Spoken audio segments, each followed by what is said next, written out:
ಓಂ ಶ್ರುತಿಸ್ಮೃತಿಪುರಾಣಾನಾಂ ಆಲಯಂ ಕರುಣಾಲಯಂ ನಮಾಮಿ ಭಗವತ್ಪಾದಶಂಕರಂ ಲೋಕಶಂಕರಂ ಶಂಕರಂ ಶಂಕರಾಚಾರ್ಯಂ ಕೇಶವಂ ಬಾದರಾಯಣಂ ಸೂತ್ರಭಾಷ್ಯಕೃತೌ ವಂದೇ ಭಗವಂತೌ ಪುನಃ ಪುನಃ. ಜಯ Shriram.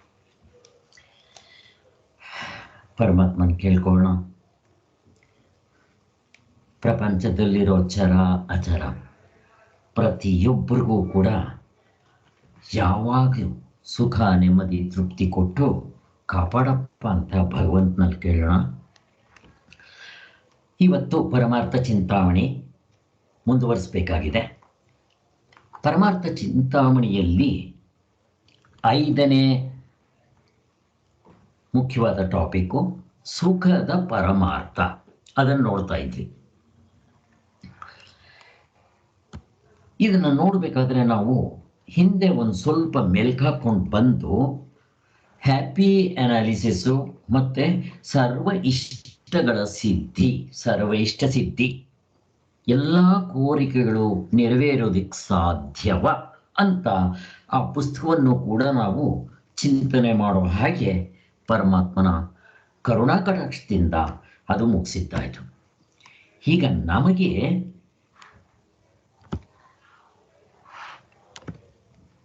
Happy analysis ಅಂದರೆ ಏನು, ಅದರಿಂದ ನಾವು ತಿಳ್ಕೊಬೇಕಾಗಿರೋದು ಏನು ಅನ್ನೋದು ನಮಗೆ ಸ್ಪಷ್ಟತೆ ಬಂತು.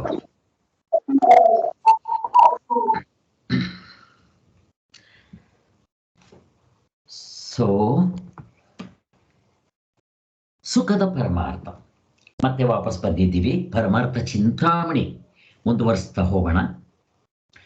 ಈಗ ಮತ್ತೆ ಪರಮಾರ್ಥ ಚಿಂತಾಮಣಿಯಲ್ಲಿ ಸುಖದ ಪರಮಾರ್ಥ ಮರ್ತೋಗ್ಬಿಟ್ಟಿರ್ತೀವಿ. ಇವತ್ತು ಸ್ವಲ್ಪ ಮೆಲ್ಕ್ ಹಾಕೊಂಡು ಮುಂದಕ್ಕೆ ಹೋಗೋಣ. 251ನೇ ಪುಟ, ಸುಖದ ಪರಮಾರ್ಥ. ಇರುವು, ಅರಿವು, ಆನಂದ.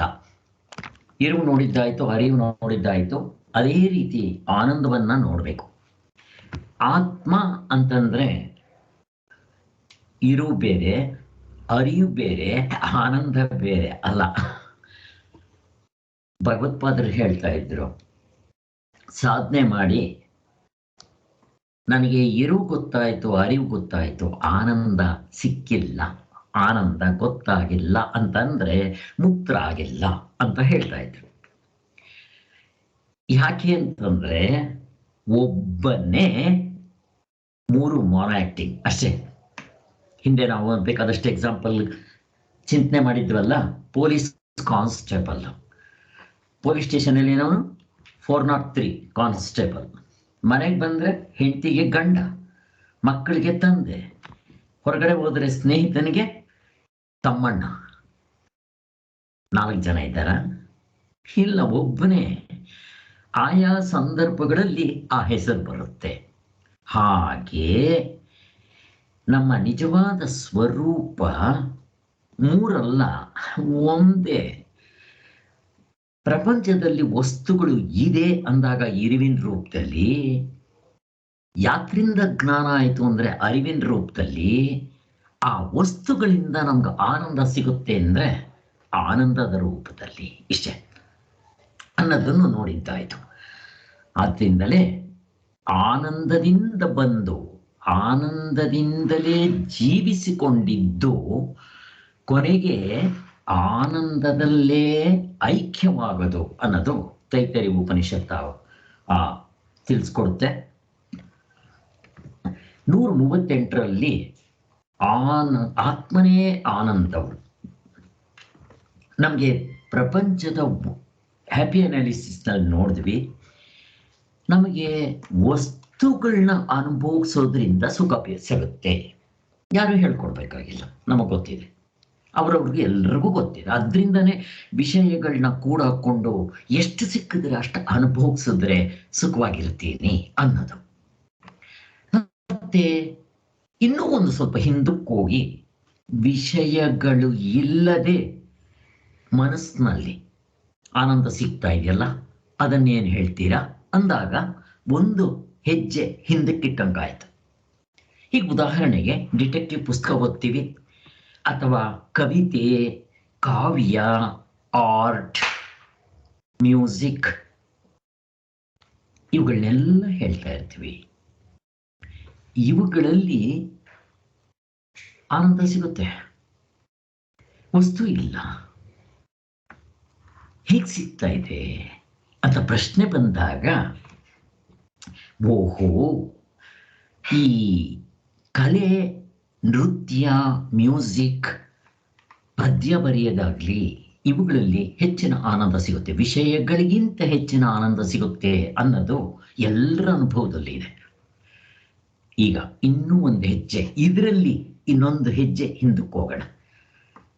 ಆಧ್ಯಾತ್ಮದ ಪುಸ್ತಕಗಳನ್ನ ಓದೋದ್ರಿಂದ, ಕೇಳೋದ್ರಿಂದ, ಹೇಳೋದ್ರಿಂದ ಅದಕ್ಕಿಂತ ಹೆಚ್ಚಿನ ಆನಂದ ಸಿಗುತ್ತೆ. ಎಷ್ಟೋ ಜನ ಕವಿಗಳು ಆಧ್ಯಾತ್ಮಕ್ಕೆ ಬಂದ್ಬಿಟ್ಟಿದ್ದಾರೆ. ಉದಾಹರಣೆಗೆ DVJ ಅವರು ಮೊದಲು ಕವಿಗಳಾಗಿದ್ದವರು, ಕವಿತೆ ಬರೆಯೋದು, ಪುಸ್ತಕಗಳು ಬರೆಯೋದು, ಆಧ್ಯಾತ್ಮದ ಪುಸ್ತಕಗಳು ಬರೆಯೋಕ್ಕೆ ಶುರು ಮಾಡಿದ್ರು. ಹಾಗೆ ಚಿನ್ಮಯಾನಂದರು ಪೇಪರ್ ಎಡಿಟರ್ ಆಗಿದ್ದವರು, ಬರೆಯೋರೆ ಅವರು, ಆಧ್ಯಾತ್ಮಕ್ಕೆ ಹೇಗೆ ಕನ್ವರ್ಟ್ ಆದರು. ಇದರಲ್ಲಿ ಹೆಚ್ಚು ಆನಂದ ಸಿಗುತ್ತೆ. ಹಾಗೆ ಅಂದರೆ ಯಾರ್ಯಾರು ಆತ್ಮದ ಆನಂದವನ್ನ ಅನುಭವಿಸ್ಬೇಕು ಅಂದ್ರೆ ಇದು ಸೂಕ್ಷ್ಮವಾಗಿರುತ್ತೆ. ಯಾರಾದರೂ ಬದನೆ ಮಾಡಿ.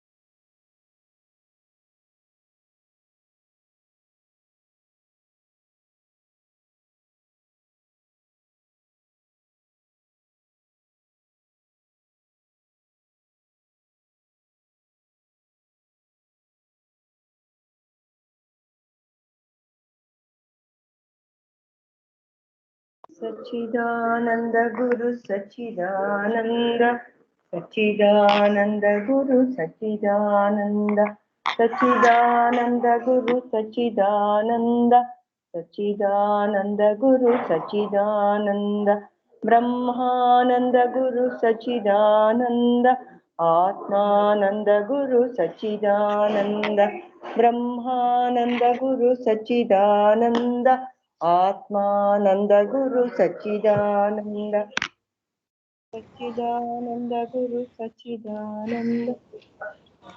ಥ್ಯಾಂಕ್ಸ್. ಮುಂದುವರ್ಸೋಣ. ಹಾಗೆ ಇದನ್ನ ಈ ರೀತಿ ನಾವು ನೋಡ್ಕೊಂತ ಹೋಗ್ತಾ ಇದ್ದೀವಿ. ಹಾಗಾದ್ರೆ ಆನಂದ ಎಲ್ಲಿಂದ ಬರ್ತಾ ಇದೆ?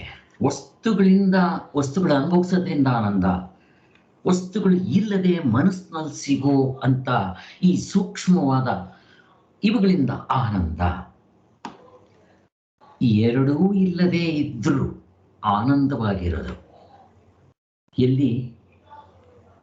ಇಂದ್ರಿಯಗಳಿಲ್ಲ, ವಿಷಯ ಮನಸ್ಸಿಲ್ಲ, ವಸ್ತುಗಳಿಲ್ಲ, ವಿಷಯಗಳಿಲ್ಲ, ಪ್ರಪಂಚ ಇಲ್ಲ. ಎಲ್ಲಿಂದ ಸಿಗ್ತಾ ಇದೆ ಆನಂದ? ಎಲ್ಲಿ? ಎಕ್ಸಾಂಪಲ್ ನಾನು ಕೇಳ್ತಾ ಇದ್ದೀನಿ, ಎಲ್ಲಿ ಸಿಗುತ್ತೆ ಹೆಚ್ಚಿನ ಆನಂದ? ಹೇಗಿದೆ ನೋಡ್ರಿ, ಏನಿದೆ ಅಲ್ಲಿ? ಸಬ್ಜೆಕ್ಟ್ ಆಬ್ಜೆಕ್ಟ್ ಯಾವುದು ಇಲ್ಲ, ಪ್ರಪಂಚ ಯಾವ್ದು ಇಲ್ಲ. ಎಷ್ಟು ಆನಂದವಾಗಿರ್ತೀವಿ. ಇದರ ಮುಂದೆ ಯಾವುದನ್ನಾದರೂ ಮೆಷರ್ ಮಾಡ್ರಿ ನೋಡೋಣ, ಯಾವುದು ನಿಂತ್ಕೊಳ್ಳಲ್ಲ. ಆದ್ರಿಂದ ನನ್ನ ಸ್ವರೂಪವೇ ಆನಂದ. ಹಾಗಾದ್ರೆ ನಾನು ಎಚ್ಚರಕ್ಕೆ ಬಂದಿದ ತಕ್ಷಣ ಈ ವಿಷಯಗಳನ್ನ ಅನುಭವಿಸಿದಾಗ, ಅಥವಾ ವಿಷಯಗಳಿಲ್ಲದೆ ಮನಸ್ಸಿನಲ್ಲಿ ಸೂಕ್ಷ್ಮವಾಗಿರೋ ಈ ಕವಿತೆಗಳು, ಅದು ಇದು, ಅಥವಾ ಅಧ್ಯಾತ್ಮದ ಚಿಂತನೆ ಮಾಡೋದ್ರಿಂದ ಸಿಗೋ ಆನಂದ ಎಲ್ಲಿಂದ ಬರ್ತಾ ಇದೆ? ನನ್ನದೇ ಆನಂದ ಅದರಿಂದ ತೋರ್ತಾ ಇದೆ ಅನ್ನೋದು ಇಷ್ಟು ಗೊತ್ತಾಯಿತು. ಆದ್ರಿಂದ ನಮಗೆ ನಿಜವಾದ ಆನಂದ ಬೇಕು ಅಂತಂದ್ರೆ ಶಾಶ್ವತವಾಗಿರೋ ಆನಂದ, ನಮ್ಮ ನಿಜವಾದ ಸ್ವರೂಪವನ್ನು ತಿಳ್ಕೊಂಡು ಸಾರ್ವತ್ರಿಕ ಪೂರ್ಣ ಅನುಭವದಿಂದ ಸ್ಪಷ್ಟವಾಗಿ ಗೊತ್ತಾಗುತ್ತೆ ಎಂಥ ಪಾಮರರು ಸಾಧನೆ ಮಾಡಿ ತತ್ವದಲ್ಲಿ ನಿಲ್ಲಬೇಕು. ಇದು ನಮ್ಗೆ ಇದರಿಂದ ಇಷ್ಟತ್ತು ಗೊತ್ತಾಯಿತು. ಹ್ಯಾಪಿ ಅನಾಲಿಸಿಸ್ ಇದರಿಂದ. ಈಗ ಮುಂದಕ್ಕೆ ಹೋಗೋಣ. ಆತ್ಮನೇ ಆನಂದವು, ಆನಂದ ವಿಚಾರದ ಹೆಚ್ಚುಗಾರಿಕೆ. ಈಗ ಇರು ವಿಚಾರ, ಅರಿವಿಚಾರ ಆಯಿತು. ಬರೀ ಇರುವು ಅರಿವು ಆಗಿದ್ದಿದ್ರೆ ಯಾರಾದರೂ ಕ್ಯೂರಿಯಾಸಿಟಿಗೆ ಸ್ವಲ್ಪ ಮಾಡ್ತಾರೆ ಇವುಗಳನ್ನ ವಿಚಾರ ಮಾಡೋದು ಎಲ್ಲ. ಅದರಲ್ಲಿ ಏನೂ ಪ್ರಯೋಜನ ಇಲ್ಲ ಅಂದ್ರೆ ಯಾರು ಮಾಡ್ತಾರೆ ಹೇಳ್ರಿ? ಯಾರು ಮಾಡೋದಿಲ್ಲ. ಆದ್ದರಿಂದ ನಮ್ಮ ನಿಜವಾದ ಸ್ವರೂಪ ಇರುವು ಹೌದು, ಅರಿವು ಹೌದು, ಜೊತೆಗೆ ಆನಂದ ಸ್ವರೂಪ. ಆದ್ದರಿಂದ ಸ್ವಾಮಿಗಳು ಹೇಳೋದು ಆ ಆನಂದ ಸ್ವರೂಪವಾಗಿರೋದ್ರಿಂದಲೇ ಪ್ರತಿಯೊಬ್ಬರು ನಾವು ವಿಚಾರ ಮಾಡಬೇಕಾಗಿದೆ ಅಂತ ಸ್ವಾಮಿಗಳು ಇಲ್ಲಿ ಈ ಆನಂದದ ವಿಚಾರದ ಹೆಚ್ಚುಗಾರಿಕೆ ಅನ್ನೋದರಲ್ಲಿ ಈ ಮಾತನ್ನು ತಿಳಿಸ್ಕೊಡ್ತಾರೆ. ಅದಕ್ಕೋಸ್ಕರ ನಾವೇನ್ ಮಾಡ್ತೀವಿ? ಈ ಇಂದ್ರಿಯಗಳಿಂದ ಸಿಗೋ ಆನಂದ, ಜ್ಞಾನೇಂದ್ರಿಯಗಳು, ಕರ್ಮೇಂದ್ರಿಯಗಳು, ಜ್ಞಾನೇಂದ್ರಿಯಗಳಿಂದ ಸಿಗೋ ಆನಂದ ಪ್ರಯೋಜನ ಆಗ್ತಾ ಇದೆ. ಅದರಿಂದ ಅವುಗಳನ್ನ ಪಡೆಯೋದಕ್ಕೋಸ್ಕರ ಪ್ರಯತ್ನ ಮಾಡ್ತಾ ಇರ್ತೀವಿ ಅಂತ ಹೇಳ್ತಾ ಇದ್ದಾರೆ. ನಮಗೆ ಆನಂದ ಅಥವಾ ಪ್ರಯೋಜನ ಸಿಗದೇ ಇದ್ರೆ ಯಾರೂ ಅದರಲ್ಲಿ ತಲ್ಲೀನರಾಗೋದಿಲ್ಲ. ಬರೀ ಇರುವು ಅರಿವು ವಿಚಾರ ಮಾಡಿ ಅಂತಂದ್ರೆ ಅದರಲ್ಲಿ ಆನಂದ ಇಲ್ಲ, ಉಪಯೋಗ ಇಲ್ಲ, ನಮಗೆ ಸುಖ ಇಲ್ಲ ಅಂತಂದ್ರೆ ಯಾರು ಮಾಡ್ತಾರೆ ಅನ್ನೋ ಪ್ರಶ್ನೆ. ಅಂದರೆ ಇರುವು ಅರಿವು ಜೊತೆಗೆ ನಮ್ಮ ನಿಜವಾದ ಸ್ವರೂಪ ಆನಂದವೂ ಆಗಿದೆ ಅನ್ನೋದನ್ನ ಸ್ವಾಮಿಗಳು ತೋರಿಸ್ತಾ ಇದ್ದಾರೆ.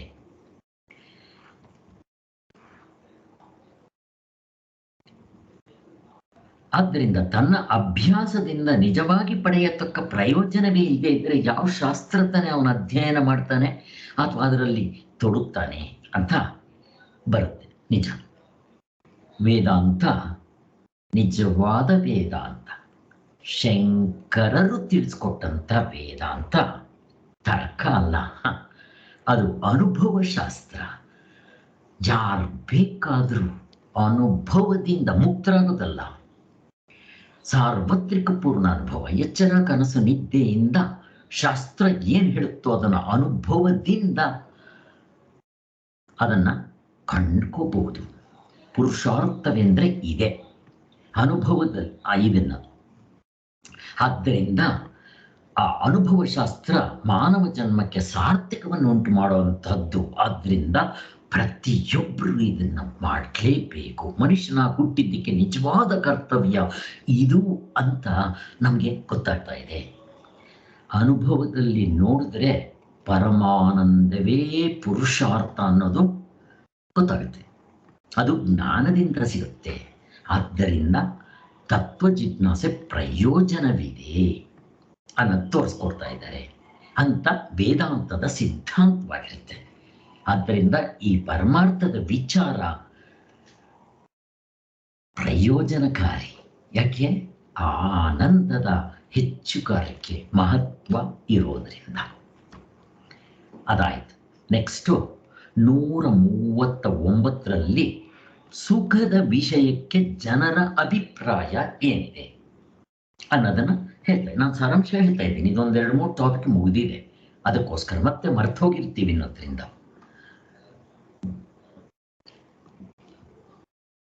ನಮ್ಮ ಅನುಭವದಲ್ಲಿ ಕಂಡು ಬರುವ ಪ್ರತಿಯೊಬ್ಬರ ಅನುಭವದಲ್ಲೂ ಕಂಡು ಬರುತ್ತಲ್ಲ ಇರುವು ಅರಿವು, ಅದು ನಮ್ಮ ಸ್ವರೂಪವೇ. ಅದನ್ನ ಹಿಂದಿನ ಪ್ರಕಾಶದಲ್ಲಿ ಚೆನ್ನಾಗಿ ತಿಳಿಸ್ಕೊಟ್ಟಿದ್ದಾರೆ. ಅದೇ ರೀತಿ ಸುಖವೂ ಕೂಡ ನಮ್ಮ ಸ್ವರೂಪದಲ್ಲಿ ಇರಬೇಕು ಅಂತ ನಿರೀಕ್ಷಿಸೋದು ಕರೆಕ್ಟ್ ಆಗಿದೆ, ಯುಕ್ತವಾಗಿದೆ ಅಂತ ಹೇಳ್ತಾ ಇದ್ದಾರೆ. ಅದಕ್ಕೋಸ್ಕರನೇ ನಾವು ಯಾವ ಇಂದ್ರಿಯಗಳಿಂದ ಯಾವುದಾದ್ರೂ ಸುಂದರವಾಗಿರೋ ಒಂದು ವಸ್ತು ನೋಡಿದ್ರೆ ಮತ್ತೆ ಮೆಲೋಡಿಯಸ್ ಆಗಿರೋ ಶಬ್ದ ಕೇಳಿದ್ರೆ ನೋಡೋದು, ಕೇಳೋದು, ಮೋಸೋದು, ಮುಟ್ಟೋದು ಪ್ರತಿಯೊಂದರಲ್ಲೂ ಕೂಡ ನಮ್ಗೆ ಆನಂದ ಸಿಗ್ತಾ ಇದೆ ಅಂತ ಹೇಳ್ತಾರೆ. ಹೌದು, ಸಿಗ್ತಾ ಇದೆ. ಆದ್ರೆ ಇರುವುಗಳಲ್ಲಿ ಯಾವಾಗಲೂ ಆನಂದ ತೋರೋದಿಲ್ಲ, ಅರಿವಿನಲ್ಲೂ ತೋರೋದಿಲ್ಲ. ಅವುಗಳು ಅದಕ್ಕೋಸ್ಕರ ನಮ್ಗೆ ಆನಂದ ವಸ್ತುಗಳಲ್ಲಿ ಸಿಗುತ್ತೆ. ಅದು ಯಾವುದಾದ್ರೂ ಒಂದು ಉಪಾಧಿ ನೆಪದಿಂದ ನಮಗೆ ಆನಂದ ತೋರ್ತಾ ಇದೆ. ಆದ್ದರಿಂದ ಸುಖ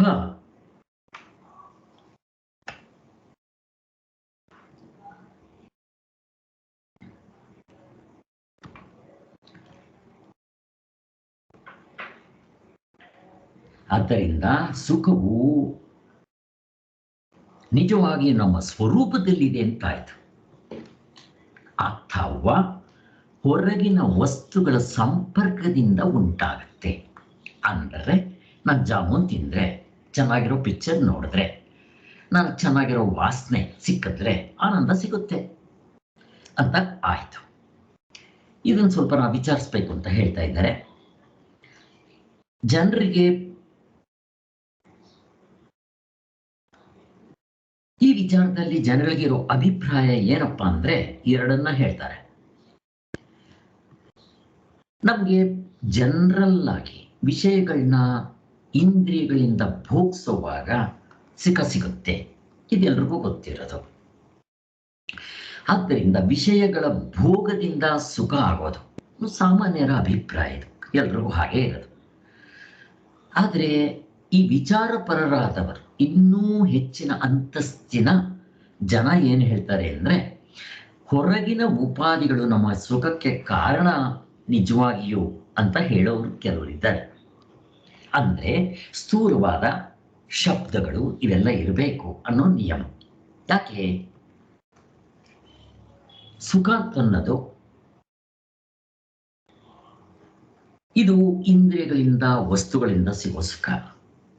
ಎರಡನೇ ತರ ಜನ, ಇನ್ನೂ ಸ್ವಲ್ಪ ಸೂಕ್ಷ್ಮವಾಗಿರೋರು, ಕಾವ್ಯಶಾಸ್ತ್ರ, ವಿನೋದ, ಕಲೆ ಇಂಥದ್ರಿಂದ, ಉಪಾಸನೆಗಳಿಂದಲೂ ನೋಡ್ರಿ, ಉಪಾಸನೆಗಳು, ಜಪ, ಇವುಗಳಿಂದಲೂ ಸುಖ ಸಿಗುತ್ತೆ ನಮಗೆ. ಹೇಳಬೇಕು ಅಂತಂದ್ರೆ ಯಾಕೆ? ನಮ್ಮಲ್ಲಿ ಎಷ್ಟೆಷ್ಟು ಅಹಂಕಾರ ಕಡಿಮೆ ಆಗುತ್ತೋ ಅಷ್ಟಷ್ಟು ಆತ್ಮನಿಗೆ ಹತ್ರ ಆಗುತ್ತೆ. ಬರೀ ಇದು ಮಾತ್ರ ಅಲ್ಲ, ಉಪಾಸನೆ ಜಪ ಮಾತ್ರ ಅಲ್ಲ, ಆದರೆ ಮೊದಲು ಜಪ ಮಾಡಿದಾಗ ಬೇಸರ ಆಗುತ್ತೆ, ಏಕಾಗ್ರತೆ ಸಿಗೋದಿಲ್ಲ. ಮಕ್ಕಳನ್ನ ನೀವು ಸ್ಕೂಲ್ಗೆ ಕಳಿಸ್ತೀರಾ, ಬಲಾತ್ಕಾರದಿಂದ ಕಳಿಸ್ತೀವಿ, ಅವ್ರಿಗೆ ಹೊಡೆದು ಬೈದು ಚಾಕ್ಲೇಟ್ ಆಸೆ ತೋರಿಸಿ ಕಳಿಸ್ತೀವಿ. ಕೆಲವು ವರ್ಷ ಅವ್ರಿಗೆ ಅದರಲ್ಲಿ ಆಸಕ್ತಿ ಸಿಕ್ತು ಅಂತಂದ್ರೆ, ಆಮೇಲೆ ಊಟ ಲೇಟ್ ಆಯಿತು ಅಂದರೆ, ಅಮ್ಮ ನಾನು ಆಮೇಲೆ ಬಂದು ಊಟ ಮಾಡ್ತೀನಿ ಅಂತಾರೆ. ಏನಾಯಿತು? ಹಾಗೆಯೇ ನಮಗೆ ಇವುಗಳಲ್ಲಿ ಮೊದಲು ಸಿಗದೇ ಇರಬಹುದು. ನಾವು ಇದನ್ನು ಅಭ್ಯಾಸ ಮಾಡಿಕೊಂಡಷ್ಟು, ಜಪನೂ ಅಷ್ಟೇ, ಮೊದಲು ಮಾಡೋಕ್ಕೆ ಶುರು ಮಾಡ್ರಿ, ಮನಸ್ಸು ನಿಲ್ಲಲ್ಲ. 1/4 ಗಂಟೆ 5 ನಿಮಿಷ ಮಾಡ್ತೀವಿ, ಬೇಜಾರಾಗುತ್ತೆ. ಮತ್ತೆ ನಾವು ಬೇರೆ ವಿಚಾರಗಳು ಮಾಡೋಕ್ಕೆ ಹೋಗ್ಬಿಡ್ತೀವಿ, ಪಿಕ್ಚರ್ ನೋಡೋಕ್ಕೆ ಹೋಗ್ಬಿಡ್ತೀವಿ, TV ನೋಡೋಕ್ಕೆ ಹೋಗ್ತೀವಿ, ಮೊಬೈಲ್ ನೋಡೋಕ್ಕೆ ಹೋಗ್ತೀವಿ, ಹೀಗೆ ಮಾಡ್ಕೊಬಿಡ್ತೀವಿ. ಯಾಕೆ? ಆನಂದ ಸಿಗ್ತಿಲ್ಲ, ದುಃಖ. ಯಾಕೆ? ನಮ್ಗೆ ಅಭ್ಯಾಸ ಇಲ್ಲ. ಇದು ಅಭ್ಯಾಸವಾಗಬೇಕು ಅಂತ ಹೇಳ್ತಾ ಇದ್ದಾರೆ. ಹಾಗೆ ಅದೇ ರೀತಿ ಅಭ್ಯಾಸ ಆದರೆ ಆವಾಗ ಅದರಲ್ಲಿ ಆನಂದ ಸಿಗಕ್ಕೆ ಶುರುವಾಗತ್ತೆ ಅಂತ. ಈ ಜಪದ ವಿಚಾರದಲ್ಲಿ ಮಾತ್ರ ಕನಗಡ ರಾಮದಾಸರು ರಮಣ ಮಹರ್ಷಿಗಳ ಕಣ್ಣಿನ ದರ್ಶನ ಆದಮೇಲೆ, ಬರೀ ಅವರು ದರ್ಶನ ಮಾಡಿದ್ದಷ್ಟೇ, ಅವರು ಕನಗಡ ರಾಮದಾಸರು ಮನೆ ಬಿಟ್ಟು ಓಂ ಶ್ರೀರಾಮ್ ಜಯರಾಮ್ ಜಪವನ್ನು ಹೇಳಿಕೊಂಡು ಪೂರ್ತಿ ಪರಮಾತ್ಮನ ಮೇಲೆ ಶರಣರಾಗಿ ಮನೆ ಬಿಟ್ಟು ಹೋಗ್ಬಿಟ್ಟಿದ್ರು. ಹೆಂಡತಿ ಮಗಳು ಬಿಟ್ಟು ರಮಣ ಮಹರ್ಷಿಗಳ ಆಶ್ರಮಕ್ಕೆ ಹೋದ್ರು. ಅವ್ರ ದರ್ಶನ ಆಯಿತು, ಕಣ್ಣಿನ ದರ್ಶನ ಅಷ್ಟೇ, ಮತ್ತೇನಿಲ್ಲ. ಇವರು ಮಾತಾಡಿಲ್ಲ, ಅವರು ಮಾತಾಡಿಲ್ಲ. ಕೊನೆಗೆ ಇವರು ಮೇಲ್ಗಡೆ ಬೆಟ್ಟದ ಮೇಲೆ ಹೋಗ್ಬಿಟ್ಟು 1 ತಿಂಗಳ ಕಾಲ ಜಪ ಮಾಡಿದ್ದಾರೆ ಕಂಟಿನ್ಯೂಸ್ ಆಗಿ. ಆ 1 ತಿಂಗಳು ಜಪ ಮಾಡಿದ ಮೇಲೆ ಈ ಕುಣಿತಾ ಇದ್ದಾರಂತೆ ಅವರು. ಮರ ನೋಡಿದ್ರೆ ಪರಮಾತ್ಮ, ಎಲ್ಲಿ ನೋಡಿದ್ರು ನಾನೇ ಆ ರೂಪಗಳಲ್ಲಿ ಕಾಣ್ತಾ ಇದ್ದೀನಿ ಅಂತ ಆ ಅನುಭವ ಬಂತು ಅಂತ ಹೇಳ್ತಾರೆ. ಇದು ಅವರ ಅನುಭವ. ಆದರೆ ಮೊದಲು ಎಷ್ಟು ಬೇಸರ ಆಗಿರ್ಬೇಕು ಅಷ್ಟು ಆ ಸ್ಥಿತಿಗೆ ಬರಬೇಕಾದ್ರೆ. ಅದೇ ರೀತಿ ಯೋಗಿರಾಮ್ ಸುರತ್ ಕುಮಾರ್ ಅವ್ರದ್ದು ಹಾಗೆ, ಅವರಿಗೂ ಹೀಗೆ ಆಗತ್ತೆ. ಅವರು ಕೂಡ ಕನಗಡ ರಾಮದಾಸರ ಹತ್ರ ಬಂದಿದ್ದೆ, ನನಗೆ ಉಪದೇಶ ಕೊಡಿ ಅಂತ ಅವ್ರ ಹಿಂದೆ ತಿರುಗ್ತಾ ಇರ್ತಾರೆ. ಯಾಕೆ ನನ್ನ ಹಿಂದೆ ಬರ್ತೀಯ ನೀನು ಅಂತ ಕೇಳಿದಾಗ, ನನಗೆ ಉಪದೇಶ ಬೇಕು, ಕೊಡ್ತೀನಿ, ಆದ್ರೆ 24 ಗಂಟೆ ಮಾಡೋಂಗಿದ್ರೆ ಕೊಡ್ತೀನಿ ಅಂತಾರೆ. ಹಾಗೆ ಮಾಡ್ತೀನಿ ಅಂತಾರೆ, ಕೊಡ್ತಾರೆ. ಇದೆ ಓಂ ಶ್ರೀರಾಮ್ ಜಯರಾಮ್ ಜಯ ಜಯರಾಮ್. ಕೊನೆಗೆ ಅವರು ಅಲ್ಲೇ ಕನ್ನಡ ಆಶ್ರಮದಲ್ಲೇ 1 ವಾರ 24 ಗಂಟೆ ಮಾಡ್ತಾ ಇದ್ರಂತೆ. ನಿತ್ಯ ಬಂದಾಗ ಬಿಟ್ಟು ಮಿಕ್ಕಿರೋ ಟೈಮ್ನೆಲ್ಲ ಜಪ. ಒಂದು ಸ್ಥಿತಿ ಬಂತಂತೆ ಅವರಿಗೆ, ಕುಣಿತಾ ಇದ್ರಂತೆ ಆಶ್ರಮದಲ್ಲಿ ಹುಚ್ಚಿರ ಹಾಗೆ. ಎಲ್ಲರೂ ಹೇಳಕ್ ಶುರು ಮಾಡಿದ್ರಂತೆ ಅವನು ಹುಚ್ಚಿಡ್ದಿದೆ ಅಂತ. ಇವರು ನಮ್ಮ ರಾಮದಾಸರಿಗೆ ಗೊತ್ತಾಗೋಯ್ತು, ಅವನು ಹುಚ್ಚೆಲ್ಲ ಹಿಡ್ದಿರೋದು ದೇವರು ಹುಚ್ಚಿಡಿದಿದ್ದೆ, ರಾಮನ ಹುಚ್ಚು, ಈ ಹುಚ್ಚಿಡಿಬೇಕು ಅಂತ ಹೇಳಿ ಕೊನೆಗೆ ಅವ್ರನ್ನ ಕರೆದು ಹೇಳ್ತಾರೆ, ಒಂದೇ ಆ ದೊಡ್ಡ ಮರದ ಕೆಳಗಡೆ ಚಿಕ್ಕ ಗಿಡಗಳು ಬೆಳೆಯೋದಿಲ್ಲ, ನೀನೆಲ್ಲಾದರೂ ಬೇರೆ ಕಡೆ ಹೋಗ್ಬೇಕು ಅಂತ ಹೇಳ್ತಾರೆ. ಅವರೇ ಹೇಳ್ತಾರೆ ಕನ್ನಡ ರಾಮದಾಸರು. ಆವಾಗ ಈ ಯೋಗಿರಾಮ್ ಸುರತ್ಕವರ್ ಅವರು ಡಿಸೈಡ್ ಮಾಡಿ ನಾನು ಹೋಗ್ತಾ ಇದ್ದೀನಿ ಅಂತೆ. ನೆಕ್ಸ್ಟ್ ಡೇ ಡಿಸೈಡ್ ಮಾಡ್ಕೊಂಡು ಬರ್ತಾರೆ. ಎಲ್ಲಿಗೆ ಹೋಗ್ತೀರಾ ಅಂತ ಕೇಳ್ತಾರೆ. ತಿರುವಣ್ಣಾಮಲೈಗೆ ಹೋಗ್ತೀನಿ ಅಂತಾರೆ. ಒಳ್ಳೆ ಸ್ಥಳ, ರಮಣ ಮಹರ್ಷಿಗಳು ಇದ್ದಂಥದ್ದು, ನನಗಲ್ಲಿ ಪ್ರೋತ್ಸಾಹ ಬಂದದ್ದು, ನೀವು ಅಲ್ಲಿ ಇದ್ದು ಬಂದಿದ್ದವರು, ಹೋಗ್ರಿ ಅಲ್ಲಿಗೆ ಅಂತಾರೆ. ಅಲ್ಲಿ ಹೋಗಿ ಅವ್ರು ಮಾಡಕ್ಕೆ ಶುರು ಮಾಡ್ತಾರೆ. ಹಾಗೆಲ್ಲ ಆಗಿದೆ. ಆದ್ದರಿಂದ ಯಾವ ಜನ್ಮದ ಪುಣ್ಯನೋ ಅವ್ರ ದರ್ಶನ ಕೂಡ ನನಗಾಯಿತು ಅಂತಾನೆ ಹೇಳೋದಕ್ಕೆ ಸಂತೋಷ ಆಗುತ್ತೆ. ಅಂಥ ಮಹಾತ್ಮರು ಅವ್ರ ಕೈ ನೋಡಿದ್ರೆ ಸಾಕು, ಅವರು ಮಾಡಿ ರೂಢಿ ಆಗ್ಬಿಟ್ಟು ಕೈ ಹೀಗಾಗ್ತಾ, ಯಾವಾಗ ನೋಡಿದ್ರು ಕೈ ಹಿಂಗೆ ಕಣ್ಣು ಬಿಟ್ಟಿರ್ತಾ ಇದ್ರು, ಎಲ್ಲವೂ ನೋಡ್ತಾ ಇದ್ರು. ಈ ಕೈ ಮಾತ್ರ ಹೀಗೆ ಜಪ ಮಾಡೋಂಗೇ ಇರ್ತಾ ಇತ್ತು ಯಾವಾಗಲೂ. ಅಂತ ಮಹಾತ್ಮರು. ಯಾಕೆಂದ್ರೆ ಇದು ಮೊದಲು ಗೊತ್ತಾಗಲ್ಲ ನಮಗೆ, ಸಾಧನೆಯಲ್ಲೂ ಆನಂದ ಬರುತ್ತೆ ಅಂತ. ಆ ಆನಂದ ಬರಕ್ ಶುರುವಾದ್ಮೇಲೆ ಯಾರು ಏನು ಹೇಳಿದ್ರು ಅದು ಬಿಡೋಕ್ ಬರಲ್ಲ. ಯಾಕೆ ಅದರಲ್ಲಿ ಆನಂದ ಸಿಗಕ್ಕೆ ಶುರುವಾಗುತ್ತೆ. ಭಕ್ತ ಪ್ರಹ್ಲಾದನಿಗೆ ನಾರಾಯಣನ ಜಪ ಶುರು ಮಾಡಿದ್ಮೇಲೆ ಅವ್ರ ತಂದೆ ಎಷ್ಟು ಹಿಂಸೆ ಕೊಟ್ಟರು ಅದನ್ನು ಬಿಡಕ್ಕಾಯ್ತಾ ಅಂತ ಬಿಡಕ್ಕಾಗೋದಿಲ್ಲ. ಯಾಕೆಂತಂದ್ರೆ ಅಂತ ಆನಂದ ಸಿಕ್ಕಿರುತ್ತೆ ಅವರಿಗೆ, ಹತ್ರ ಆಗ್ತಾ ಇರ್ತಾರೆ ಅವರ ಆತ್ಮನಿಗೆ. ಅದನ್ನು ಹೇಳ್ತಾ ಇದ್ದಾರೆ. ಆದ್ದರಿಂದ ಕಾವ್ಯಶಾಸ್ತ್ರ ವಿನೋದದಿಂದಲೇ ಕಲೆಗಳ ಉಪಾಸನೆಯಿಂದ ನೋಡಿ, ಕಲೆಗಳು ಮತ್ತು ಉಪಾಸನೆ, ಜಪ, ಸಾಧನೆಗಳು. ನೀವು ಧರ್ಮ ಮಾರ್ಗದಲ್ಲಿ ನಡೀರಿ, ಎಷ್ಟು ಆನಂದ ಸಿಗುತ್ತೆ. ಧರ್ಮರಾಯ, ಸತ್ಯ ಹರಿಶ್ಚಂದ್ರ ಅಷ್ಟು ಕಷ್ಟ ಬಂದರೂ ಕೂಡ ಸತ್ಯವನ್ನು ಬಿಡ್ತಾ ಇರಲಿಲ್ಲ. ಯಾಕೆ? ಅವನು ಆನಂದ ಸಿಗ್ತಾ ಇತ್ತು. ಅದಕ್ಕೆ ನಮ್ಮ ಶಾಸ್ತ್ರದಲ್ಲಿ ಮೊನ್ನೆ ತಾನೇ ಹೇಳಿದ್ವಲ್ಲ ನಾವು, ಸ್ವೇಚ್ಛಾ ಪ್ರವೃತ್ತಿಯಿಂದ ನಾವು ನ್ಯಾಯ ನೀತಿಗೆ ಬರಬೇಕು, ನೀತಿಯಿಂದ ಧರ್ಮಕ್ಕೆ ಬರಬೇಕು, ಧರ್ಮಕ್ಕಿಂತ ಕಾಮ್ಯಕರ್ಮದಿಂದ ನಿತ್ಯ ಕರ್ಮಗಳ ಆದಮೇಲೆ ಕರ್ಮಯೋಗ ಆದಮೇಲೆ ಗೊತ್ತೇ ಇದೆ ನಮಗೆ.